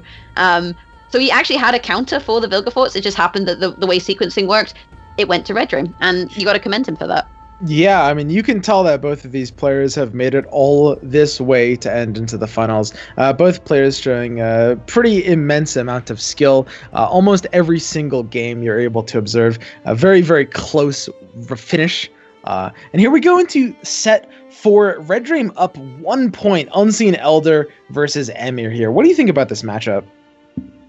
I think Unseen Elder can be a lot of fun, but it is a little bit draw dependent. With Red Dreams, he does have his swarm options, but that's actually going to probably help him because Mago is going to be playing a bunch of spies. So if anything, it's reinforcing his swarm. You don't necessarily want to make huge targets because that gives you an option for Menno, but I don't think this deck typically has a lot of big units. A lot of the units are kind of a lot of units, but low value points. So actually, I think like Red Dream stands a decent chance.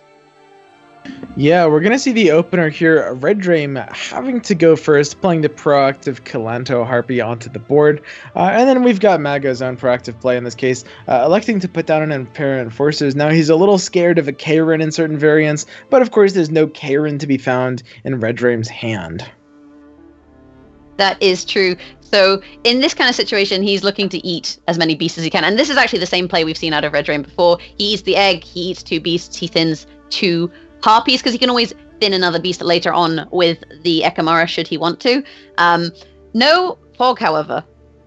Yeah, that's one of the things that you definitely do look for when you're Unseen Elder in this opening hand. The fact that you don't have it is a bit of a minor setback in addition to going first as well. Mago very, very happy to be able to play reactively here because, of course, spies can threaten so much reach in a single play, especially when you have these enforcers developed. He's opting to play the Brigade instead of the enforcers here, actually. What do you think about that play? I think it's an interesting choice. He did have all of the enforcers out before. But opting for the Brigade, I guess because he needs points, because the thing is with Red Dream, he knows that Red Dream can rack up a lot of points, and Enforcers are attrition points, whereas at least with the Brigade, you can rack up points over time, and that's also, it's quite nice in that regard. So I feel like Enforcers are good, but if Mago's not sure how long he wants to be in the round, then Brigades are maybe a better choice. Ooh, or maybe it was that. Maybe he was saving his enforcers to be able to pull out to smash the eggs when they came down, as we're seeing now. If that's the case, a pretty good call for sure. The eggs are a pretty massive threat, just being able to threaten those extra points. If you can focus on just keeping them down, you might just have enough points to win the match.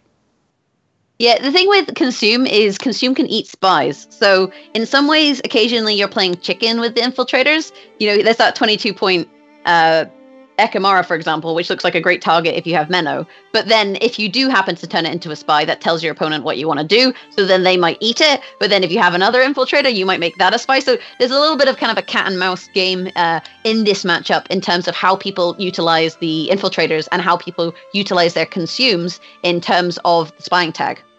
Yeah, and it's going to come down to how many infiltrators you have. Now, Mago has 3 infiltrators, and Red Dream actually knows exactly that since he was just playing against his deck, and he was able to count all 3. That's the kind of thing you have to remember going between matches in this best out of 5 format, because it absolutely will make a difference in terms of exactly just that, the game of cat and mouse. We did see Mago hovering the Ekamara there, but the thing is, I feel like if Mago shoots the Ekamara, that tells Red Dream that Mago doesn't have Menno. So if you start shooting the biggest target, then you know clearly they don't have a target for it in terms of the Menno. So by targeting it, I wonder if that was too much information in that Red Dream might be able to tell that he doesn't have Menno from that. Whereas I feel like, oh, actually, well, there you see the spying tag going onto the smaller unit, so I guess that's kind of a tell that he doesn't have Menno. Yeah, could be for sure. Or possibly that he doesn't necessarily want to commit Meadow into this round, that he doesn't feel the need to, because of course if Mago can stay ahead, which he can easily threaten to do by pinging down the small Ekimara, etc., then he doesn't necessarily need to commit Meadow to this round, even if he has it. That's true. Does he know about Red Raim's Yennefer? I guess he must, because he's seen Jermaine get played in the previous round, but I don't think he saw Yennefer. So that is something that he doesn't necessarily know, but with the number of units on the side of Red Raim, you're saying that he doesn't want to necessarily, he wants to keep tempo, but it's going to be tough with the unit differential and that Yennefer sitting there in Red Raim's hand. And I was just smashing those eggs again. Pretty beautiful plays for Mago, just being able to keep those eggs down. Particularly the second set of eggs definitely showed some foresight from Mago to be able to destroy. And we've only seen Red Raim able to consume one egg. And that really just does make the difference in points over a long period of time. Red Raim did have twice as many units as Mago there, 8 units to 16 when the Unicorn was played, which has given him a hefty 20-point lead. He does have a reset onto that Ekimara, so actually, not a problem at all for Mago. Yeah, so Mago making a pretty nice call here, petering that Ekimara. Now, one of the things about this matchup is that you will often want to save Peter for a Necker, but I think Mago there was making a call that Red Raim probably had a second Necker in hand, because that's something you will often do in this matchup, and Red Raim knows Mago has Peter. So Mago might have made a call there that Red Raim probably had 2 Neckers in hand, and just elected to reset that Ekimara anyway, which would have been brilliant, I think. For sure, and you can see him handling this carryover fairly well. There are 2 Ekimaras, but they're only 6 points apiece. He does have 9 points from the Necker, and it'll be interesting to see whether Red Raim opts to play his Necker this round or not, because if he holds it, he can then mulligan it, and that means that he can get the Necker round 3, whereas if he plays it, it may suggest that he's looking to do a 2-0. We see the Toad Prince coming out, and he's got the Renew draw as well, so his options are Renew, Necker, and Slyzard. Electing to eat the Slyzard, not exactly what you wanted, and Mago has a pretty incredible pass for a 3-card advantage if he wants it, but of course, giving Consume control over round 1 is never really something you want to do, and he's just going to continue bullying out Red Raim here. Yeah, and the thing is, Mago doesn't know what Red Raim has in hand. It's easy to say, if he passes here, this is the perfect time to pass. But he has no idea what Red Raim just drew, other than maybe that it's useful because you saw him eat a Slizzard. Admittedly, he drew the Slizzard, but maybe he thought, he drew something good and that's why he ate the Slizzard. So you have to kind of think about what is it your opponent is thinking and how are they working this out. Red Raim, though, that Renew is only going to give him Yennefer. And while he does have Woodland Spirit to play a lot of cards, he also has a Foglet in hand. And there's a rare side in Gwent, winning round 1 card up. Something that Spy Nilfgaard is one of the very, very rare archetypes to be able to do. That is an almost impossible task to come back from. You'd need to have some sort of insane combo win condition, which I don't think Neckers by themselves are enough to merit. For sure, especially sitting with the 4-point Foglet in hand. He can set up his Commander's Horn, and he can set up the Yennefer, but then beyond that, what is it that he's going to do to win? He's going to have carryover of 1 Necker, and 1 Necker carryover maybe negates Joachim to a small extent, but, not necessarily. And honestly, I think Mago identified that in this matchup, Red Raim really needs round 1. Like Monster Consume, if you give them round 1, it makes your life really difficult, and Mago just stopped that completely. Not only did he stop it, he got card advantage and a win.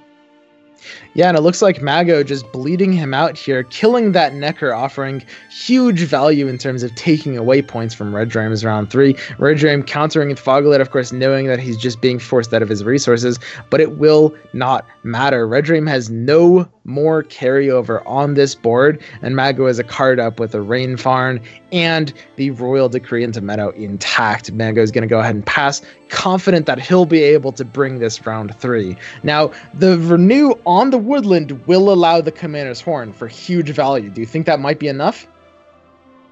I don't think it'll be enough. I think it's interesting that Mago chose to pass there. When he was in control, he could have chosen to bleed Red Raim a little more. I mean, maybe he was worried about Ekimaras coming out and giving him some carryover, but having negated the Necker carryover, I'm surprised he didn't choose to, say, play a Seer, for example. Although I guess it would have made his draw worse going into this round. He could have, forced Red Rame into a situation where he'd have to commit his Commander's Horn or his Renew. He obviously didn't know that, but it's kind of interesting to see from our perspective how the players pass and how kind of we feel like they should pass. Yeah, here's the Gales coming up from Red Rame.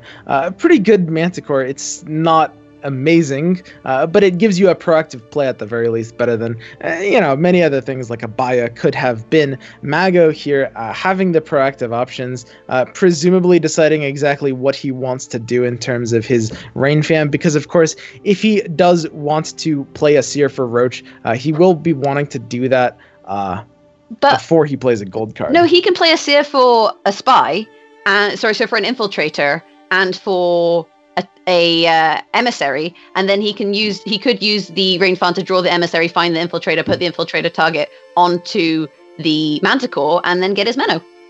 That's true as well. It looks like he's, instead of that, simply hoping that the Joachim will 50-50 the Infiltrator out and get him a little bit higher value in that way. But it looks like this Commander's Horn just won't be enough here. No, I don't think so. By putting the Roach in, you do get better value. You get more points, but by playing the Emissary, he could have guaranteed. I guess he could have guaranteed his Menno. So it's interesting to see in that regard. And as it was, he just played a 5-point Rain Fan. Yeah, so the Commander's Horn giving him decent value here, but not quite being enough. If the Gales was on that melee row, he could have secured an extra buff target. Here we see the Infiltrator on that Manticore, and this Royal Decree into Menno is going to come down and just completely shut out Red Rame's options here. And I mean, who needs guaranteed draw when you have 50-50 chance and you get your Infiltrator? But if he'd got the Imperial Brigade, would he have won? I don't think so. He got 20 points or so off that. Yeah, he got 20 points off of that. I don't think he would have, and he definitely wouldn't have if the Gales was also played on the melee row for sure. So it's possible that your call was correct. It's possible that going for the consistent play could have been better there. Yeah, I mean, we've talked about risks and consistency and when is it good to take a risk and when is it good to be consistent. And I think in that situation, actually, he got lucky. But I think ultimately the consistent play was better. It is easy to say that, though, as a caster. You're not in the situation, you're not playing. And if you're not sick of Amir yet, don't worry. We got plenty more Amir. Well, I mean, there's not so much else you can expect from the grand finals of a tournament in this day and age. You're going to be seeing a lot of that faction. It's pretty powerful, although luckily we're seeing a lot of contenders to the throne at very least. And especially with this format, we're able to have a much more diverse roster. So the finals, the grand final match, this one decides the winner for this $500 tournament. Mago's Emir versus Red Rame's Henselt. What do you think about that matchup, Jaggeris? I think that Spies is very hard to beat. That's how I feel. Like, I like Henselt, and it's always fun to watch, but I just think that Mago, especially with Spies, like, hasn't he won 2 games with Spies now? He's won the last 2 Spy games he plays. So if this is just Mago plays Spies and that's the kind of conclusion to the Gwent Open Harvest, then maybe we can, use this as evidence that Spies is maybe a little bit overpowered and Reddit will be happy/unhappy depending on who you talk to. Yeah, Mago performing very well on this Spy deck, rocking the kind of Renew Royal Decree Spies variant, just having huge consistency and reliability over both Rain Fam and Menno. That is true. And this Spies deck, not the Spies deck, sorry, the Henselt deck that Red Rame likes to run, it's a fun deck for sure. We've got the kind of standard machines, but I don't think you have as many good targets in Emir, in Emir as you do in, say, a Monsters deck. You're running those battering rams, and typically battering rams, you want small targets, but in this deck, there aren't really that many small targets other than the Vic of Arrows. Yeah, that's absolutely true. Mago gonna go ahead and take the coin flip right off. Red Rame is gonna have to go first here. Now, Red Rame is using his own Henselt variant, where you are going to have the gigantic proactive tempo with the K20 Sergeants, the reinforced siege towers, and of course the Henselt, but that may just not be enough to stop Mago, because of course, as we pointed out last time, Spies can take the game away if they can play reactively for reach. And Mago does get to play reactively. He actually also has the choice of Cantarella with the Rain Fawn. So if he did go first, he does have options of trying to reverse the situation. I don't believe Red Rame is running Thaler, so then Mago is in quite a nice position with that, because this is the thing with spies is, like you say, it's really nice to be able to play reactive, because then now that he plays his enforcers, he has targets. He doesn't have to play out a unit with kind of no options of what to shoot. So what do you think he's going to shoot? I guess the tower and then the emissary. Just the tower. Yep. I mean, why would you take the armor off? Yeah, there's not too much reason to in this case, I don't think. Presumably, the idea, I guess, would be if you're committing to Peter, something big like the tower, it doesn't necessarily end up mattering, because he knows he needs to dump a bunch of points into a single unit. There it is on the sergeant, because he needs to damage a unit a bunch, leaving one big one up for infiltrator or Peter could make some sense there, even though he has to eat 2 damage in the meantime. The other thing is, by shooting the armor there, you're kind of setting it up to remove the crewman, and removing crewman is really useful. And because Mago expects to see more shots in the future, I guess he has to utilize these shots in as efficiently as he can, because he knows that Red Drame's going to be running battering rams and he's going to be killing his units. So you've got to kind of make the most of those shots. And if you can get enough shots out to kill the Kidweni, that denies a crewman. And denying a crewman, we've seen in these games that it comes down to single points, and that single points do matter. Yeah, I mean, I actually really like this decision to start targeting the K20 Sergeant. We may be seeing this about to pay off if he wants to play for more Impera Enforcers. You can really start to bully Red Drame out of this round. Smashing down that K20 Sergeant is a good start to that, but he's going to go with the Brigade instead here, just allowing him to play a little more proactively.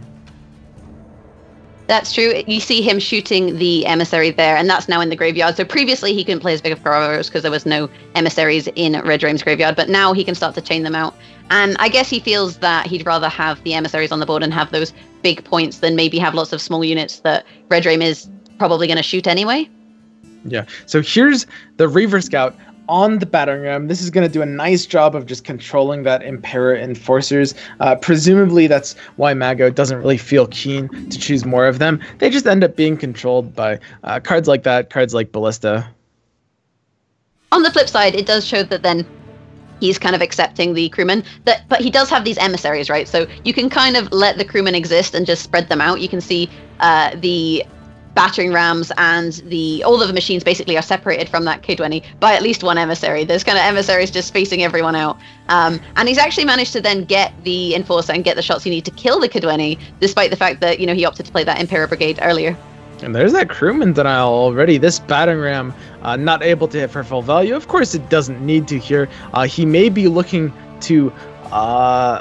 I suppose at that point you would have to enable the Siege Master as a way of reusing one of your rams, setting up a crewman for the Ballista, and of course killing the last Impera Enforcers.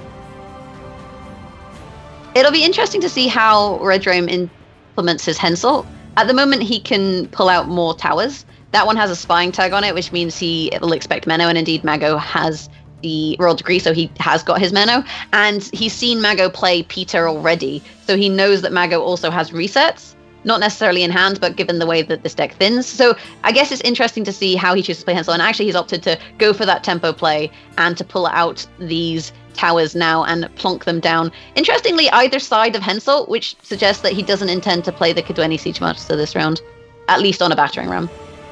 Yeah, it could be. We have the Vikovara Medic coming out. He's going to just chain more emissaries together. The proactive spy plays you guys all know and love. And here's the Enforcers just kind of getting for a little more value, just doing a very good job of keeping these crewmen down.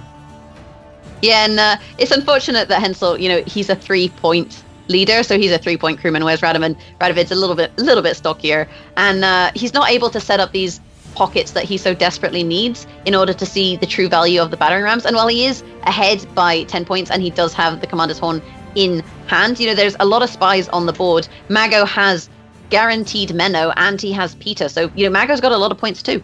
Yeah, Mago just seems to be in a pretty dominant position here. Of course, 10 points down, but he has the card, he has the control. The Menno off of the Royal Decree gives him pressure into this round. There's the Peter electing to keep the Enforcers alive. I really like that play, although, honestly, Red Drame doesn't really have much options otherwise. The Commander's Horn represents a decent option, but it will probably falter in the face of something like Royal Decree for Menno. Margarita is pretty huge. That's a 6 on a 20, so he's losing 14 points there. So it's basically a 20-point play for him. So he's got two 20-point plays. Dijkstra, but I think you kind of need to hold Dijkstra as potentially a late game win condition because you know that the Wakim is coming. And he's got a Ballista, but not a lot of similar strength targets, so Ballista's not that great in this matchup in comparison to, say, against monsters. Yeah, there's the Dijkstra coming down, pulling first Ronvid. It pulled Roach. Yeah. He pulled Roach with Dijkstra. That's gotta hurt Red Draymond. I'm surprised he committed the Dijkstra with 2 20-point plays in hand. Honestly, I think that was a very strange decision. Yeah, it's a little bit odd. I mean, it's not really like he has amazing options here. He has a crewman pocket for battering ram on the right of Ronvid, which is pretty nice, but his battering rams aren't amazingly aligned. He has the Margarita, which can reset one of these Impera brigades, but it may just not be enough here. Mago seems to have total control over this round. It gets worse. He didn't pull Roach. He pulled Handmaiden's Blue Dream with 0 targets.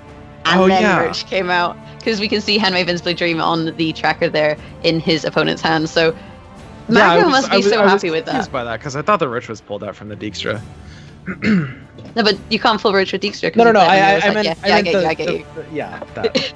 It's confusing until we realize what is going on. And what do you think Mago's going to do here? He can't play Renew, I don't believe, because he doesn't have any. He has some limited options. He's gonna have to give it up, it looks like, but he's preserved pretty much all his plays. He has the round 3 win condition that Red Dream kind of no longer has access to, just because he was forced to stay ahead and forced to use those tools to not lose round 1 in a pretty terrible way on even cards.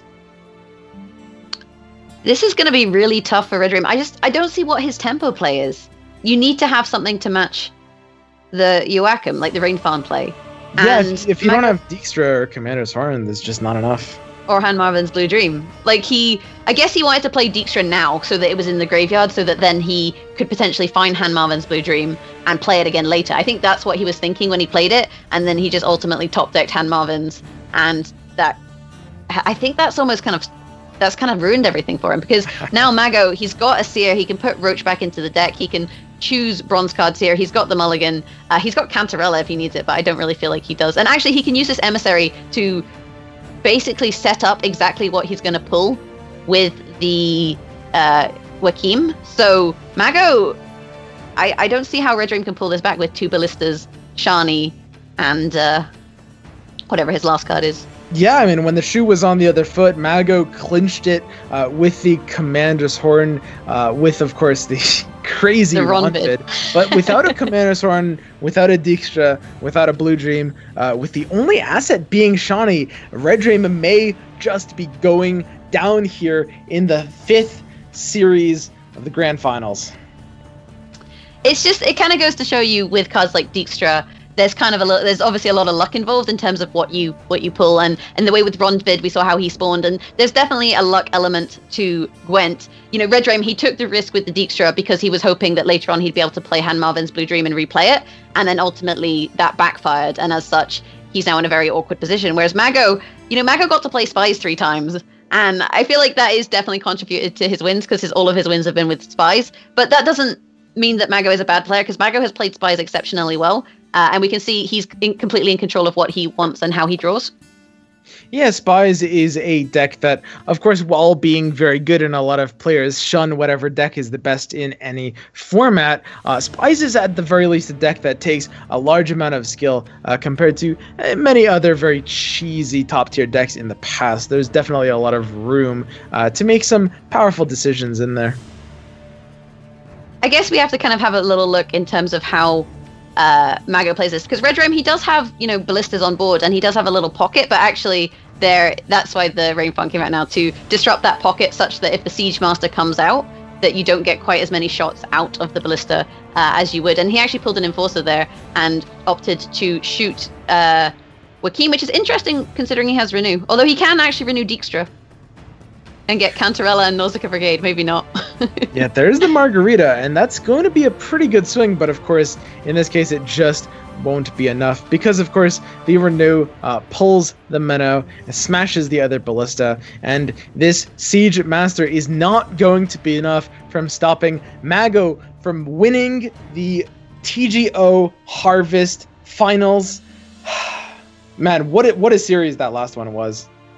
For sure, we've had some fantastic games actually this entire set. The series that came down to 1 point, I think, were exceptionally fun to cast. The Ronvid coming back each time, the Wakim not quite being enough with Rainfawn and with Roach. Like it's kind of satisfying to see Spies lose in that way. But you got to commend Mago. He's played some very clean Emir and honestly some very clean games throughout this set. Though no disrespect to Red Dream, who also played very well. Both of his sets going to 5 games. Yeah, and there's our champion Mago there, looking very beautiful. That honestly, I think it really did come down to that one set where Ronvid came back on the Seadro 3 times. Honestly, that was my favorite by a good margin.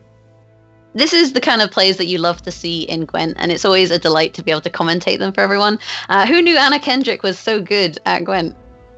I mean, this is news to me. It's an absolute upset for the game to have such a good female actor.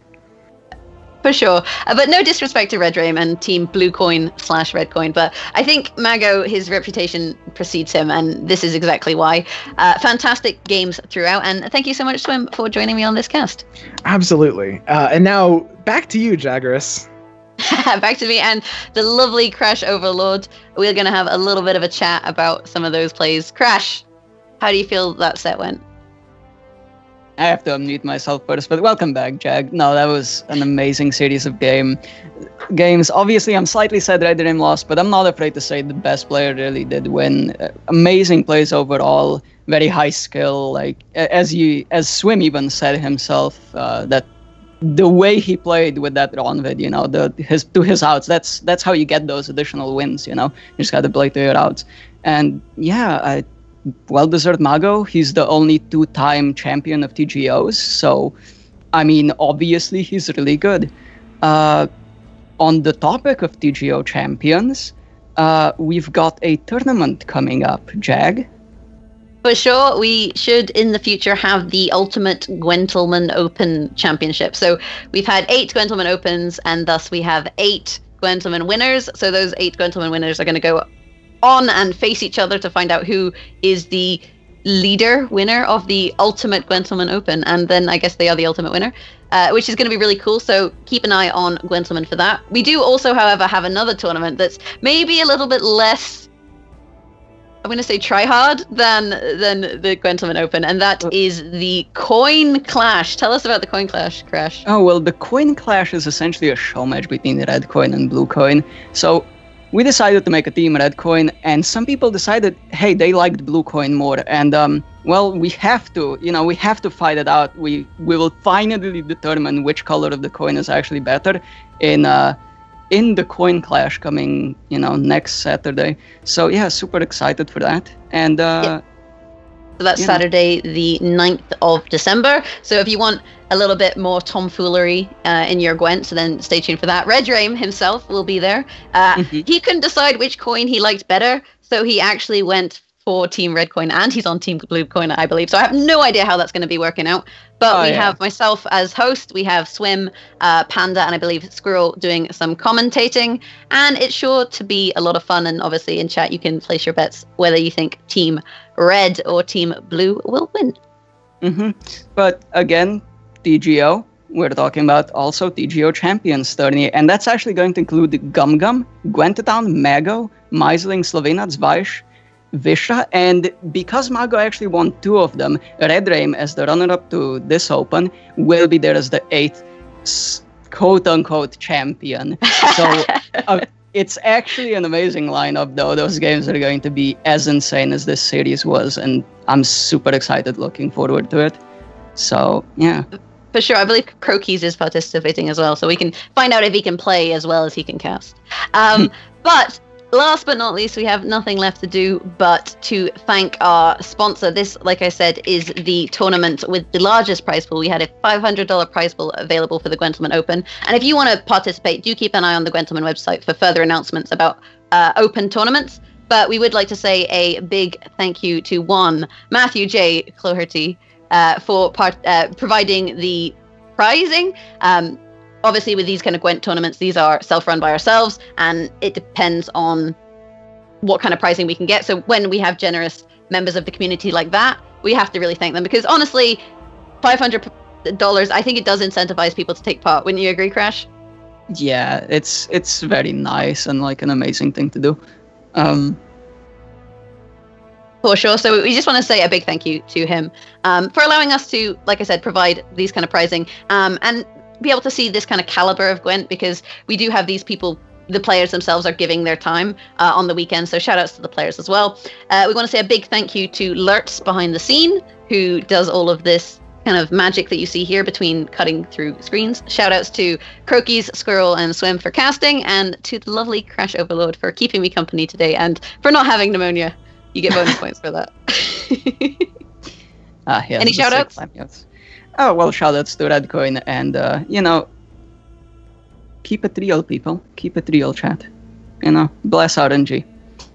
Keep it real, bless RNG. Keep an eye out for the Coin Clash on the 9th of December. Beyond that, have a fantastic day. Thank you so much for watching. And it's December. I'm wearing a Christmas jumper, so I'm going to say Merry Christmas. Merry Christmas, guys. Bye.